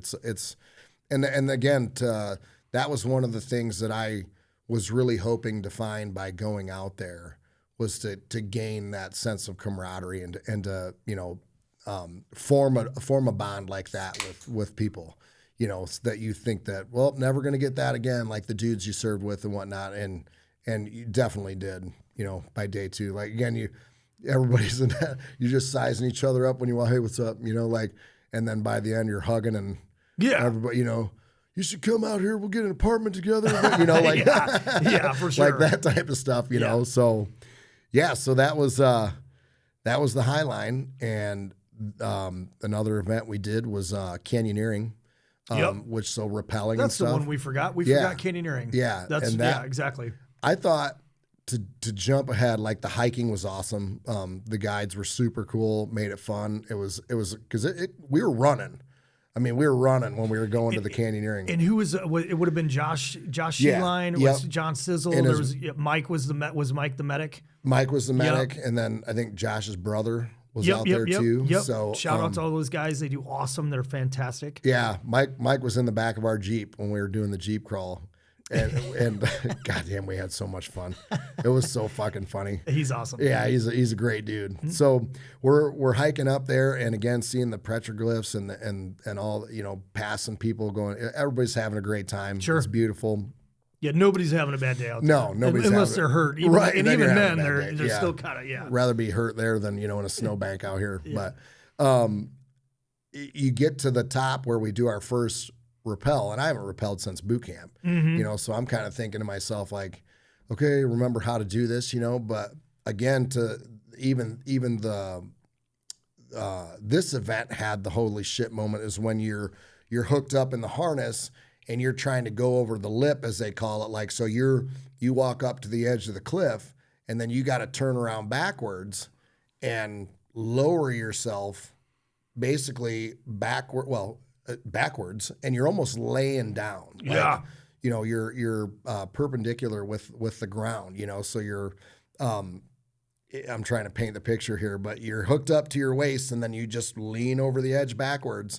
And when I was doing that, I remembered the first time I'd ever bungee jumped, which was like in Wisconsin Dells. And I had skydived out in California, just months prior to that. And I told the guy when we were going up in the basket, like, hey, I just skydived. I don't think this is going to be that much fun. What can I do to make it more exhilarating, a little scarier? He said, go over backwards. He goes, turn around and fall out backwards. Yep. And I was like, okay, I'll try that. So I got halfway turned around to fall out of the basket backwards. I was like, fuck that. Nope, not doing it. It's too much fun. So, right, exactly. Yeah. I don't want that much fun. Yeah, I couldn't do it. So I kept thinking of that when I was turning around to go backwards, to rappel down the side of the cliff. And again, you don't have a choice. You're gonna do it, But that was my oh shit moment there. And they don't tell you that halfway down the cliff, the wall goes away. Yeah. Now you're just suspended. So I was like, is this supposed to be happening? Like, why am I so far away from the wall? Yeah. And then you're just letting yourself down slowly. But again, pushing your limits and doing stuff that all of these things, like, I kept telling myself throughout the whole trip was like, nobody else gets to do all this in a weekend. All of these things are such, like, I couldn't be more grateful. I felt so incredibly lucky. Like, all of these extreme sports, just one after another, of 5 days of just awesome the entire time. And again, I think we tried to figure out, like, if you tried to do it, oh my God, on a private level, it would not be cheap. No, and I mean, there's so much coordination and work behind the scenes that goes into this. Like, these dudes are rock stars. Like, it's to line all this stuff up. I mean, there was 10 of us, I think. Like, it has to be a monumental task to get all this put together. Like, it was just so thankful for the whole experience. Yeah. I just kept telling myself, like, this is so awesome, and I'm just blessed, So there were a couple little hills we had to canyoneer down, and that was awesome. Like, it was a chill day, but it was still, it was still very cool, and get to do that stuff again. And then I think the final thing that was the helicopter. Yeah, you had the skydive and the helicopter tour. I'm sorry. Yeah, skydive as well. Yep. Yeah. And the somatic breathing was. Yeah. I was going to get into the treatment side of it. Like, we did after the highline, we did the helicopter tour. So literally this helicopter just shows up, lands, and you climb in it, and off you go. And you flew it. And I flew it. Yeah. I got to fly it. I had a heads up.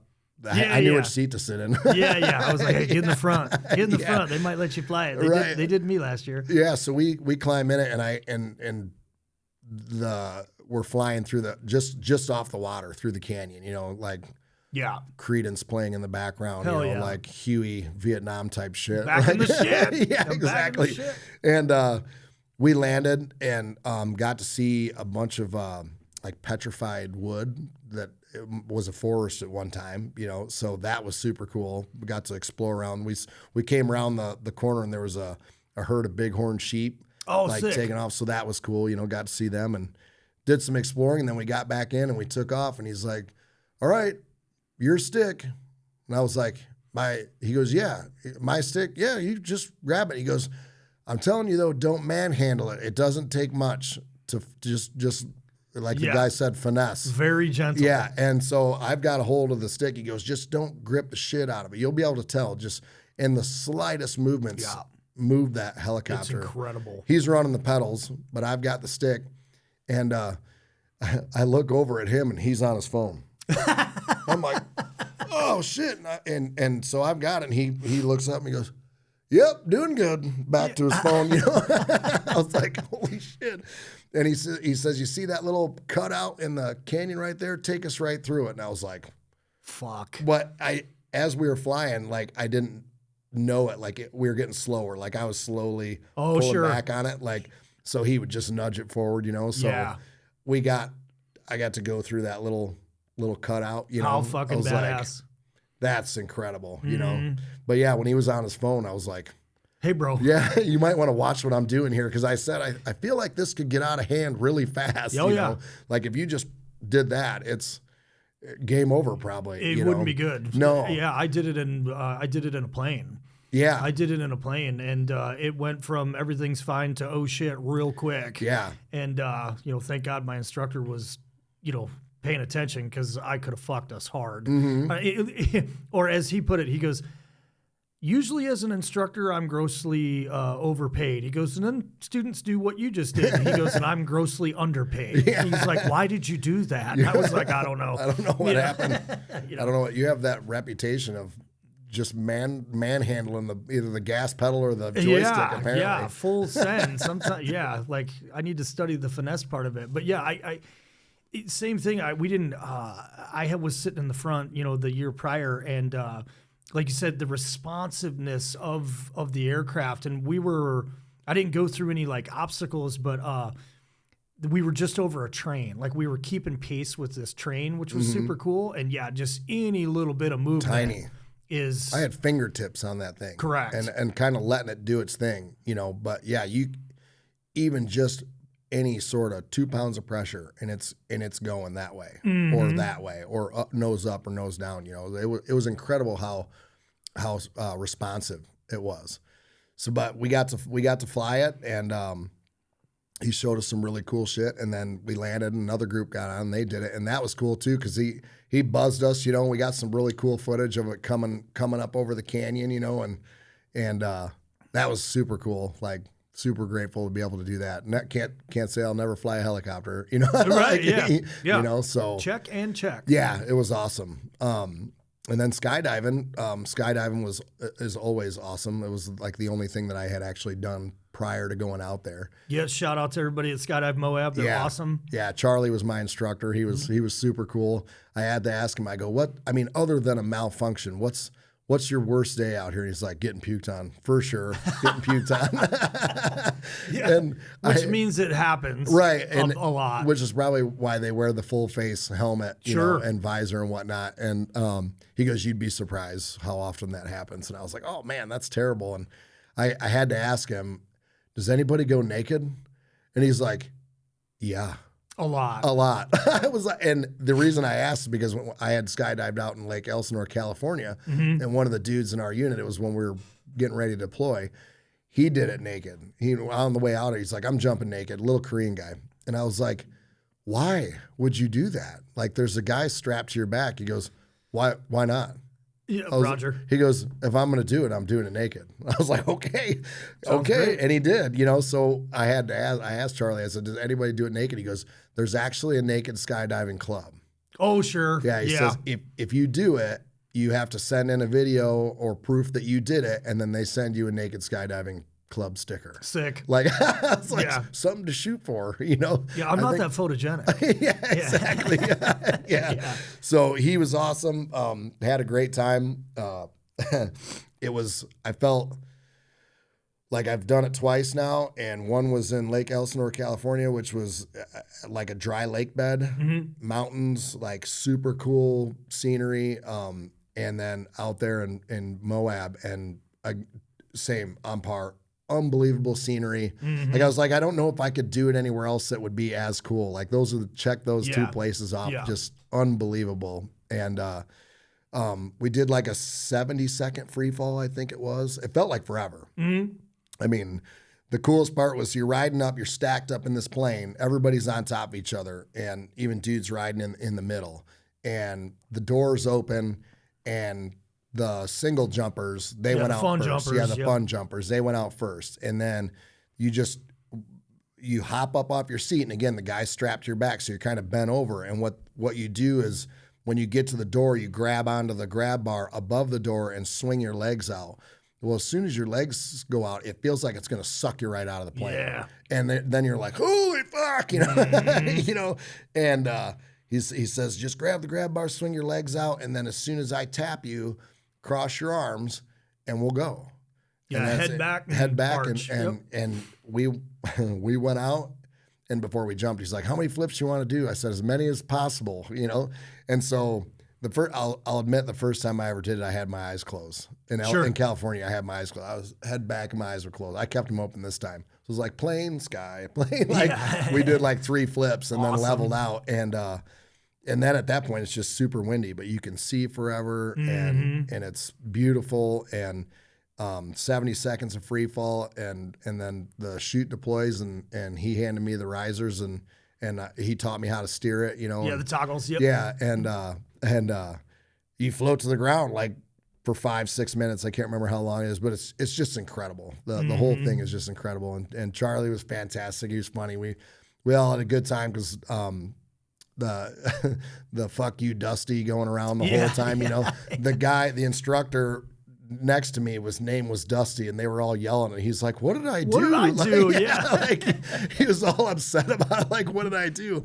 So that was pretty funny on the plane ride up. But yeah, we came in for a landing, we slid in, and he was like, stand up, and I just missed digging my heels in, so we didn't nail the landing, but it went how it was supposed to go. And you're in the air, then you're on the ground, and it's so cool. Fucking rad, dude. It's top 3. You know what I mean? Yeah, for sure. It's top 3, and then doing it by yourself is just another. You know what I mean? Doing it. At least for me, there's a certain aspect of which I know this is going to sound strange because I didn't like the fact that I was not in control at the base jump. I really enjoy not being in control of it for the skydive because I'm like, you just have this blind faith, trust, and confidence in your tandem instructor. So I don't worry or think about a thing. I'm just trying to take it all in. Right. And then when you do it by yourself, it's a little bit like if it's at a 10, let's call that a 10.5 because now you're like, oh fuck, I got to pay attention to what I'm doing here. I don't have anybody to rely on. You know what I mean? Yeah. Yeah. Yeah, it was. I remember in California we had to go through like a class. Like it was. You're going to be there for hours doing. We're on like these little hoverboards, so they were teaching you how to put your legs and your arms back and whatnot. And there we wore an altimeter, and when it got to the point to jump, he'd put it in front of your face. Yeah, and then you could reach back and pull. When at Moab, like they're just like, strap in, here we go. It's like, this is way cooler. It's just go. And you have total confidence in everything they're doing. They do it all day, every day. Sure. And like I said, it was way better not having to go through classes and everything else on how to do it, you know.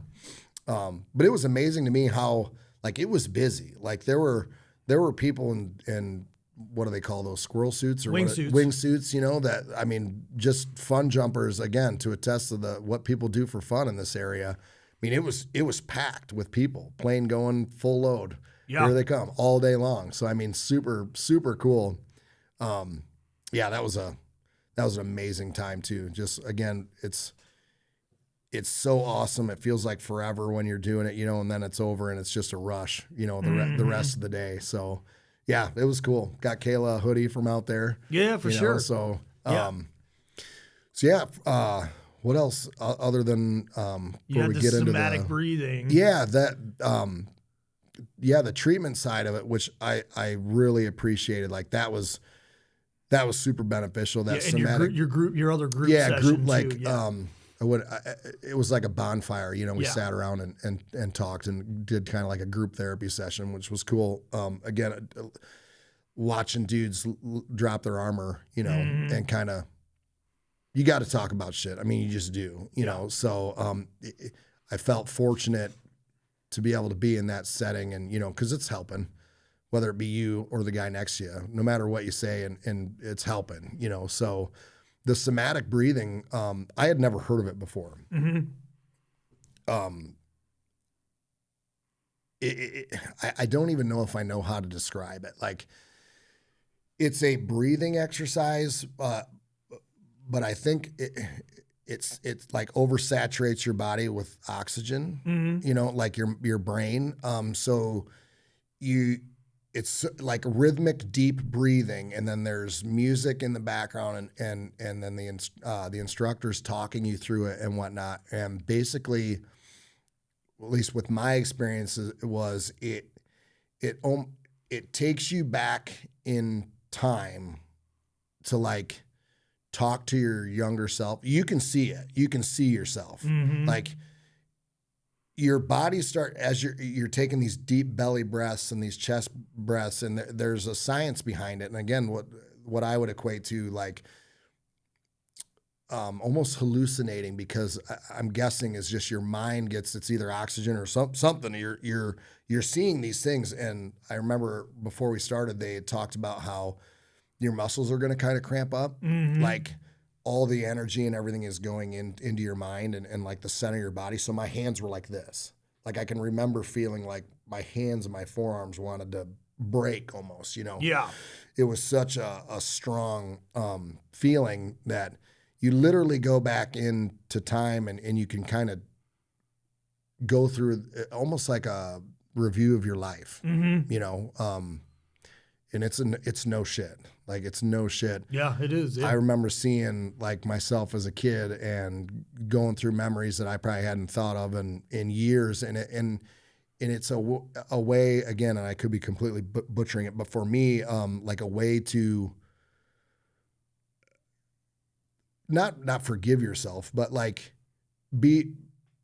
go back to any childhood memories or childhood trauma and be able to like talk yourself. Put it to bed. Yeah. Like, yeah, exactly. Like, shut the door on whatever that is. And like I said, we didn't have a bad childhood. I mean, I thought we had a great childhood.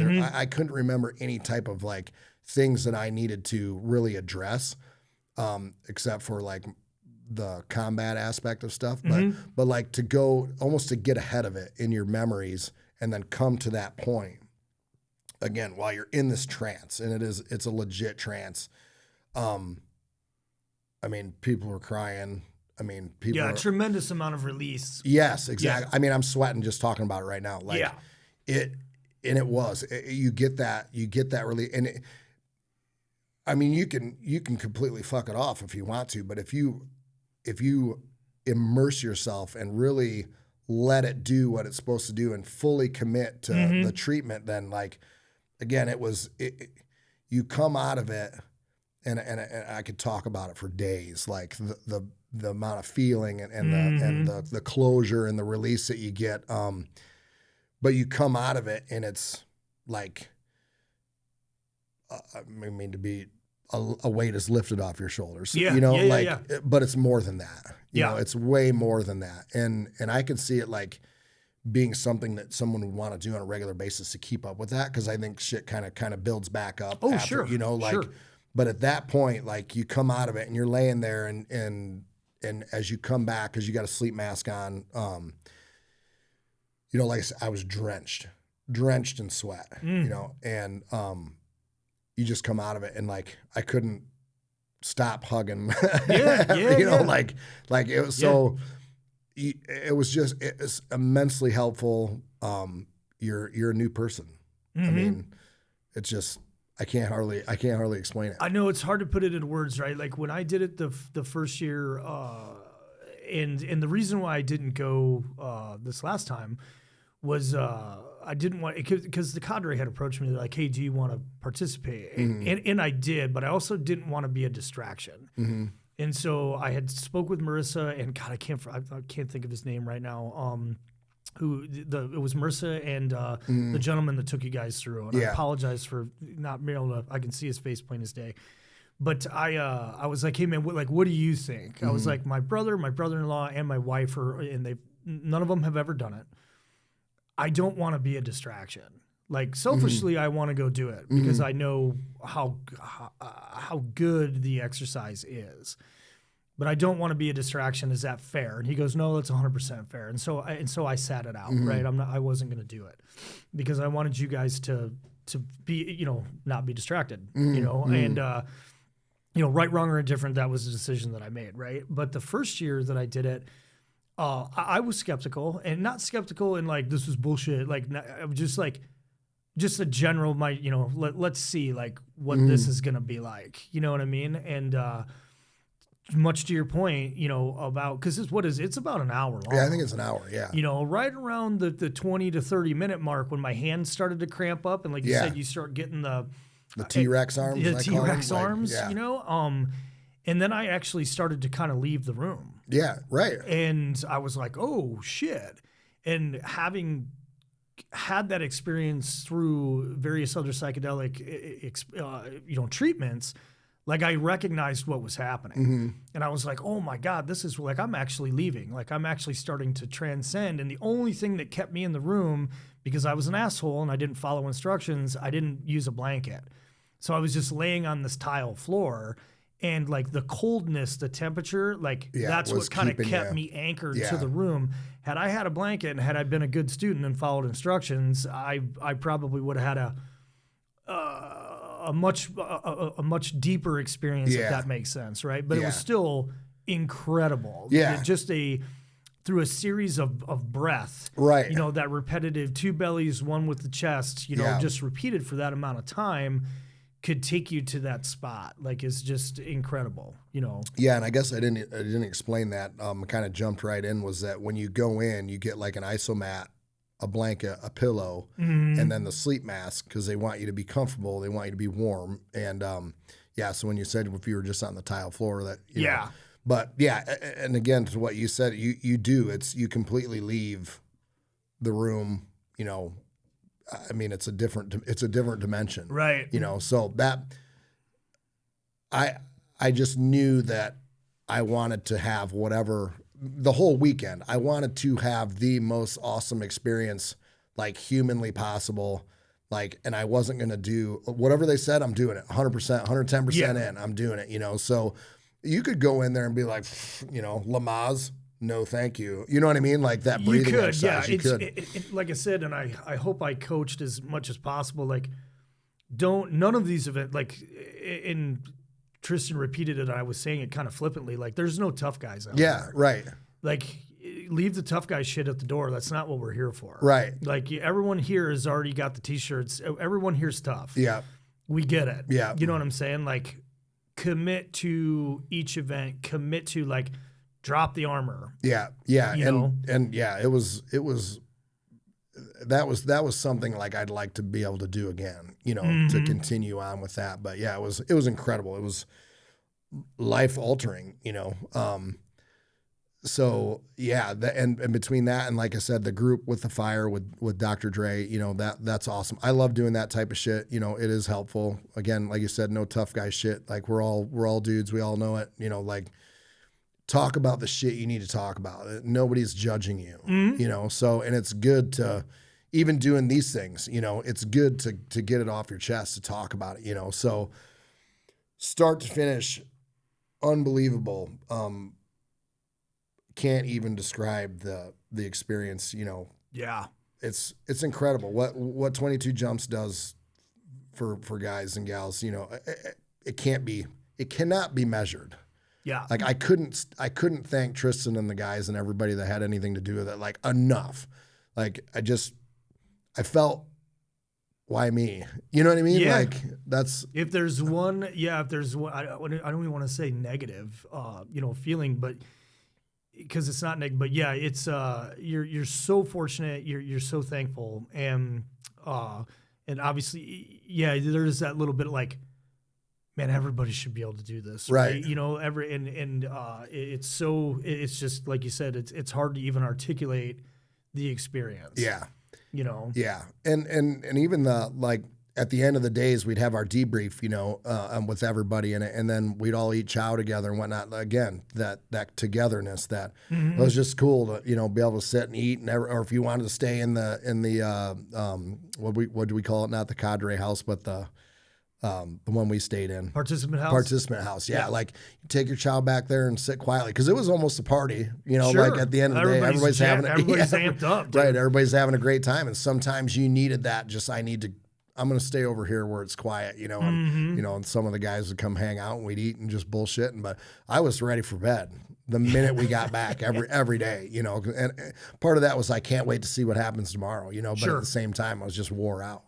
But again, the whole thing, they talked about anticipating a crash, you know, like at the end, when you come back, don't make any rash decisions. Don't leave your wife and kids and become a medicine man. And, you know, don't quit your job. Off to the desert I go. Yeah. Cause everybody wants to just do that all day, every day. Yeah. And so I can't say that I had a crash.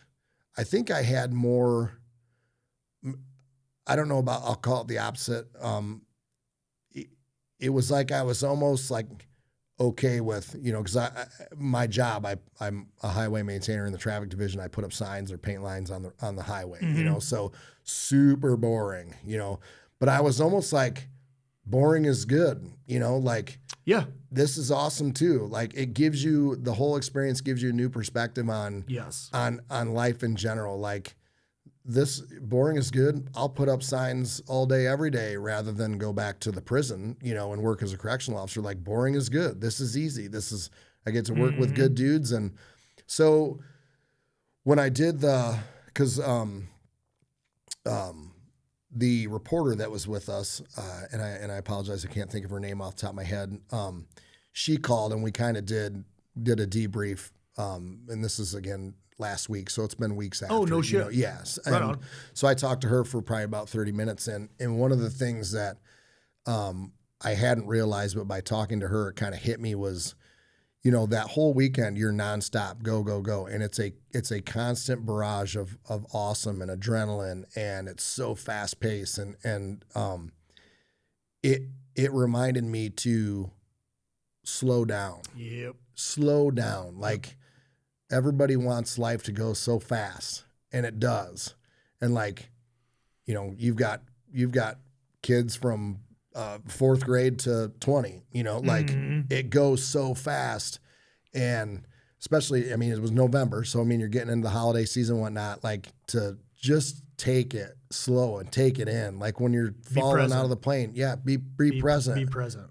Just relax, you know, like, and when I was talking to her, I was like, yeah, that's how I feel. I didn't have the crash as so much as like, it just taught me to just slow down and be every day, one day at a time, and be present, you know? And so, I mean, again, just the lessons and things that it teaches you through the whole experience is crazy, you know? And that can wear off. I catch myself, you know, like, hey, you're so, you know, like, God, I can't wait for this day to get over, or this sucks, or, you know, like, I got to tramp through snow to put this sign up on a 7-foot pole, you know, like, hey, dude, like, just relax. It's all in a day. It's all good. You know, everything's good. You're having a great time, you know? Like you could always be on fire. Yeah, right. Exactly. You know, so I gotta catch myself if I feel like I'm being a dick or like I'm like, fuck, this sucks, you know, like. I do. I understand exactly what you're saying, and like with the experimental treatment through vets that I went down through in Mexico that I talk about all the time, and then with 22 jumps, like, and I had said to Tristan on year one, I was like, hey, this is what I refer to as Mexico. This is Mexico without the without the medicine. I said I'm getting like it's a sense of calmness. You know what I mean? Like you're content, you're calm, you're at peace, you know, and all of that equates to being present, right? And realizing that there's so much to be thankful for. There's so much, you know what I'm saying? Yeah. Like Every day above ground. Correct. You know, like, because it does go so fast, right? And like I had a little bit of a crash and I only did one event. You know, I had a little bit of a crash when we came back because we came back and it's, you know, it's dark and it's cold and it's Northern Illinois and, you know, and I'm like, this place sucks, you know, like, you know, whatever. Yeah. But even in that, like having that thought process, I'm like, well, this is just the crash. You know what I mean? Like this is going to be gone in a couple of days. And you know what I mean? Like there's no reason to kick rocks. You just had the best week of your life. Yeah. You know what I'm saying? You got to experience it with your brother, your brother-in-law, and all the participants, you know, your wife, you know, almost, you know, kind of quit bitching. Yeah. Yeah. You know, for sure. and just that quick, you kind of kick your own ass a little bit and, you know, be thankful for the experience, you know, not the, you know, kicking rocks because it's over. Yeah. You know? Right. And I know there's a couple dudes that, you know, had done it, like went home, was like, you know what, I didn't like this job before, and now I really know I don't like this job, and I'm doing cool stuff now, you know, like a couple of them are getting their pilot's license and their jumping licenses and whatnot, and I think Shan flies falcons around and like does awesome. He's a falconer, like that's awesome, you know. So like, I mean, it can do that too. It can push you, you know, to say, you know what, I really don't like this. I'm going to make a change, you know. So. But they just at Express just don't go home and nuke everything. Yeah. You know, and so, but for me, it was like, it just made me, because of course I miss, you know, my wife and kids while I was out there. Sure. You know, in it, as awesome it was, I'm ready to come back, you know, like, so for me, it really hammered home the life is good, you know, like feeling like you can't bitch, you've got it made, you know, like, you got the world by the nuts, you know, so take advantage of it and enjoy everyday life. So many people are like fucking mundane. This, you know, Monday through Friday, 7 to 3:30 blows, you know, I'd rather be traveling here or working on an oil rig or whatever. And I've had those exact thoughts, you know, so for me, it really, it just gave me a different perspective on how to appreciate life. And again, being so incredibly thankful and grateful that I got to do that, you know, just, again, reiterates dude, you're cloud nine, man. Yeah. Like, fuck, we're extremely fortunate. And I think too, it kind of drives the point home that it's your race to lose. Sure. You know what I'm saying? Like, there's who's stopping you from doing these types of things? Now, granted, there's some, you know, geographical locational areas or what, you know, like there's obviously some things, you know, like can you canyoneer around here? Probably if you looked, looked hard, you can probably do it around here, right? There's obviously drop zones all over the place. Nobody's stopping you from getting on a mountain bike except your ass. Yeah, well, exactly. My ass is definitely stopping me. Yeah. But it kind of like, and I'm just using those specific examples. Like it kind of drives the point home of, hey man, guy or gal, if you don't like what's going on a day-to-day basis, there's nobody's getting in your way, right? Except for you. You're right. You know what I'm saying? Yeah. All of it is achievable. All of it is possible, and it doesn't have to be the gnarliest shit on the planet. You know what I'm saying? Like, just simply get outside. Right. As ridiculous as that sounds. Yeah, absolutely. You know what I mean? Like, absolutely. Yeah, just get out of the office. Get out of the house. You know what I mean? Be active. You know, break a sweat. Yeah. You know. Yeah, and again, this opportunity has brought me back into enjoying PT again, like training. Like I've had that gym in my house for probably 4 years now in the detached garage, and it's just a piece together, you know, marketplace, find dumbbells and shit. But like I'd go through these spurts where I'd go, you know, like a month or two, and I'd finally start getting into the habit, and then I'd get an injury or whatever. But then when you told me we were going to this, and I was like, this gives, like I needed one, but like, here's my opportunity to really get in here and get back to enjoying it. And again, 40 pounds later, you know, and just my love of getting under some weight and throwing some iron, you know, is back. So, I mean, if I had to write out everything that this trip has given me and given me back, like scroll, you know, like it's a just force swiper. Yeah, you know it's It's inside baseball. You know, just to illustrate how proud I am of you. You know, Tristan and I way back. I said, I don't know. We were driving to the airport from event one. I mean, it was their second. I think their second year, my first. I said, my brother needs to do this. My brother would benefit immensely from this. I said, but I don't know if he can lose the weight. And not that I didn't think you were capable, but it's a lot. You know what I'm saying? Like it was a lofty goal. Yeah. And Tristan goes, what do you think? And I said, I think he's got a 50-50 shot. I think if he puts his mind to it, he'll crush it. I said, if he, you know, we'll see. You know what I mean? So to watch you go through it and meet that goal, you know what I mean? Like that was the best part of the entire event for me. Yeah. You know what I'm saying? Like to watch you set your sights on something and crush it, you know what I mean, was I couldn't have been prouder. Yeah, you know what I mean? The that. fact that you were, you know, because a full open kimono, I was like, we'll see. Yeah. You know? Well, 60 pounds isn't anything to shake a stick at. You know, and I didn't make 60, but like 45, close, you know, by the right now I'm at 50. So, you know, 50 pounds. So, I mean, and it gave me a purpose, you know, and direction outside of work, you know, like, and again, great stress reliever. When I used to lift with Pete all the time, I mean, I look forward to getting in the gym, and then when you see the changes, and this is with anything in life, any type of when you set a goal and you reach it and you see positive things happen and positive changes, like it's addicting. Yeah, you know, so like I already know I'm going to go throw mad steel the minute we leave here. You know what I mean? Yeah. So like, yeah, it was just again another thing that 22 jumps in the whole experience has given me. And giving me back, you know, it's just can't stress enough how grateful I was. Are you going to jump with Kayla in the spring? I mean, if she wants me to, I didn't buy the package for me. I mean, once you get there, I could, you know. Yeah. But she's like, "You're not going to go with me," and I was like, "Well, I mean, I can. We're not falling together, you know. Like, where do you want me? You want me on the ground or you want me in the plane? Because whichever one you want, I'll do. You know. So if she wants me to jump, I'll jump. But I just got her the one right now, and I'd definitely jump with her. Oh man, I think she'll shit.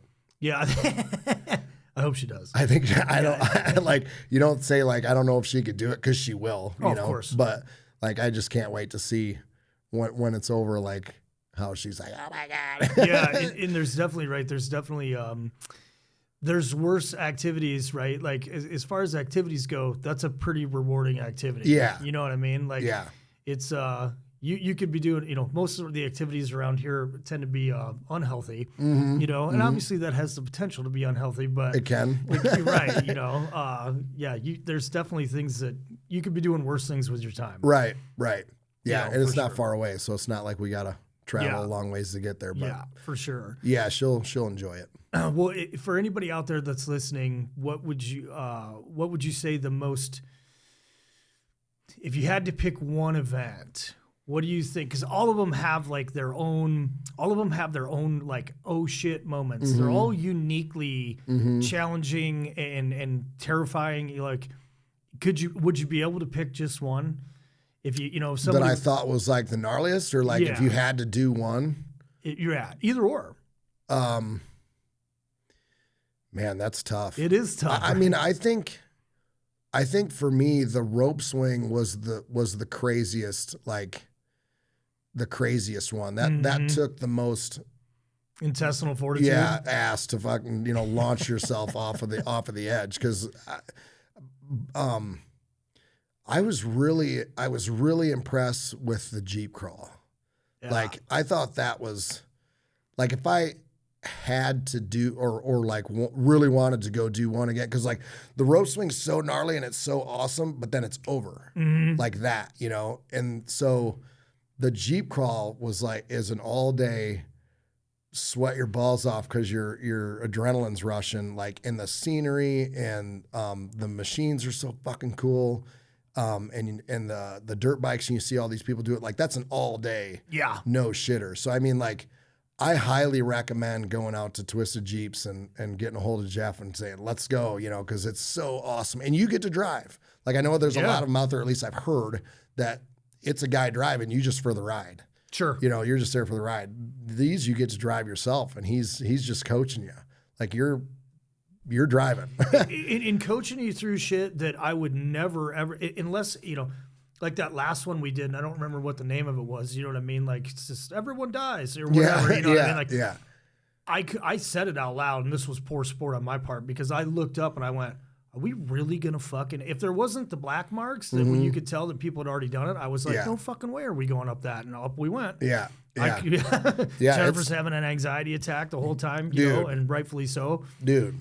And when you pull up, like, again, it's just mere feet to imminent doom, you know, like, or if you look back after you accomplish the obstacle and you're seeing the headlights disappear into the sky, like, it's how are these, again, and these are shiny, nice fucking Jeeps. They're gorgeous Jeeps. And I'm like, how are you allowing strangers to jump in these things and drive them? Yeah. But he's an awesome coach. Like, he instructs you the whole way on how to do it all. And it's an all day awesome everything, the scenery, the adrenaline, you know,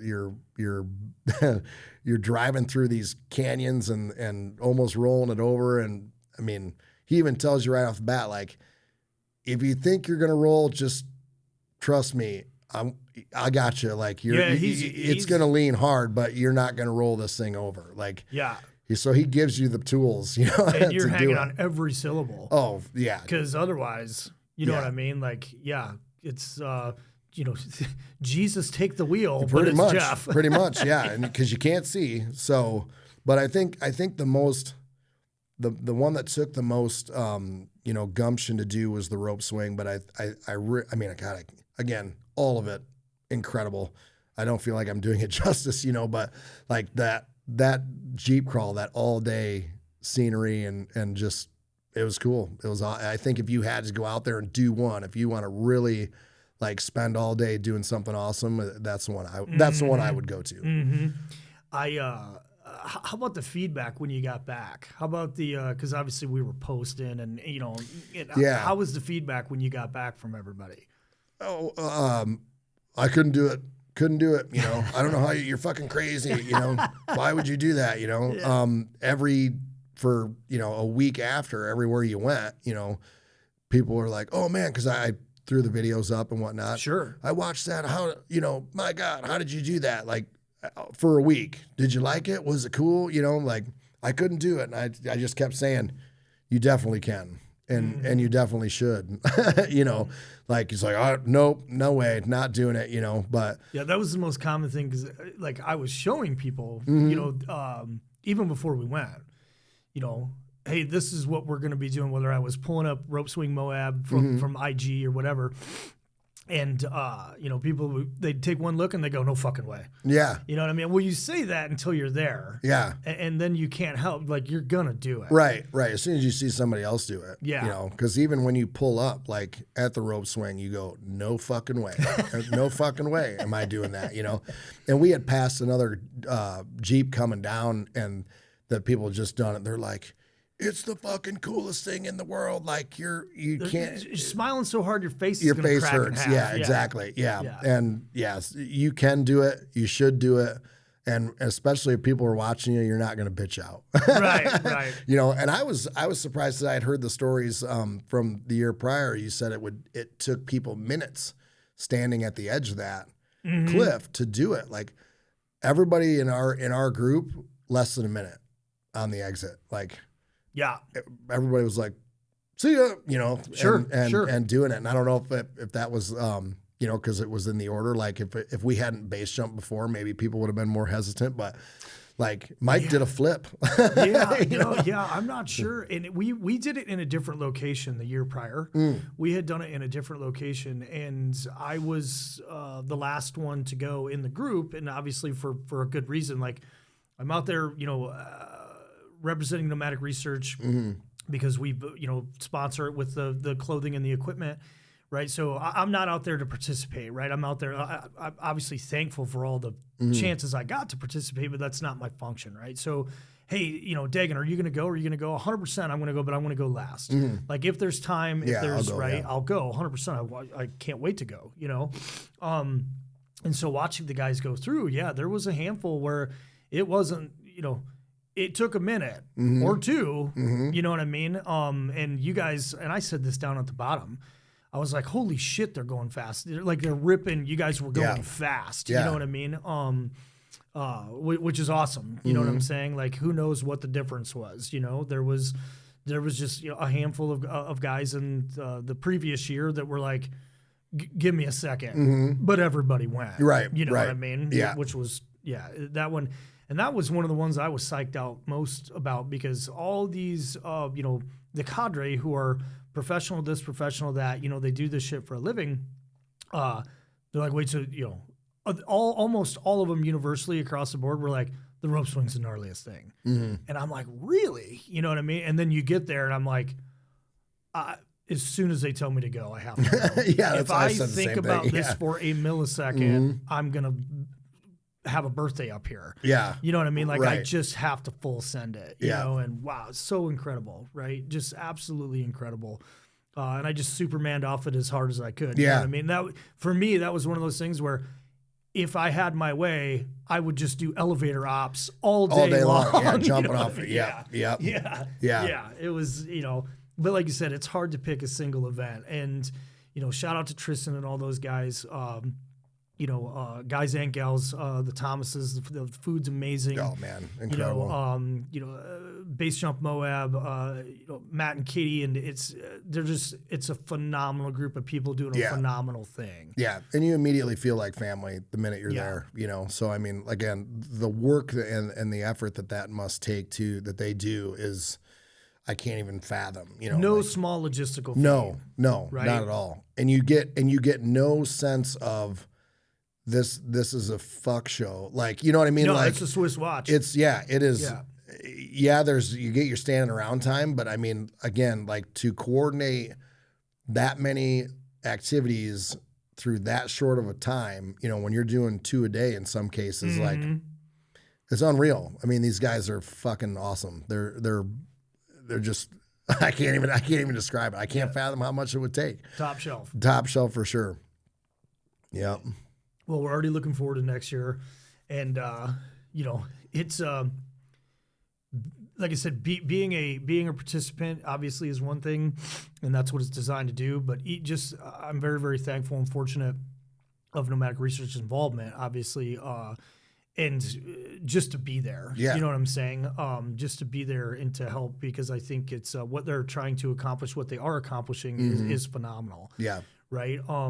So yeah, I appreciate you coming on, obviously, and talking about your experience. Yeah. Thanks for having me. Yeah. Well, yeah, of course. Yeah. What's next? Anything crazy coming up? More Christmases. We got more Christmases this weekend. And I mean, that sounds good in my book. Yeah, absolutely. Other than that, not much waiting on April for Kayla to jump, and we'll see what happens in between there. But during the winter months up here, there isn't a whole lot to do. But it's not hard to slow down in the winter. No, it's cool. I like it. Kind of. It's not hard to slow down in the winter. Yep. Well, Dane, thanks a lot for coming on, brother. We'll do this again in the very near future. And, let's. Thanks again. Yeah, let's go get you fed. Okay. All right. Stay mobile, everybody. Thanks.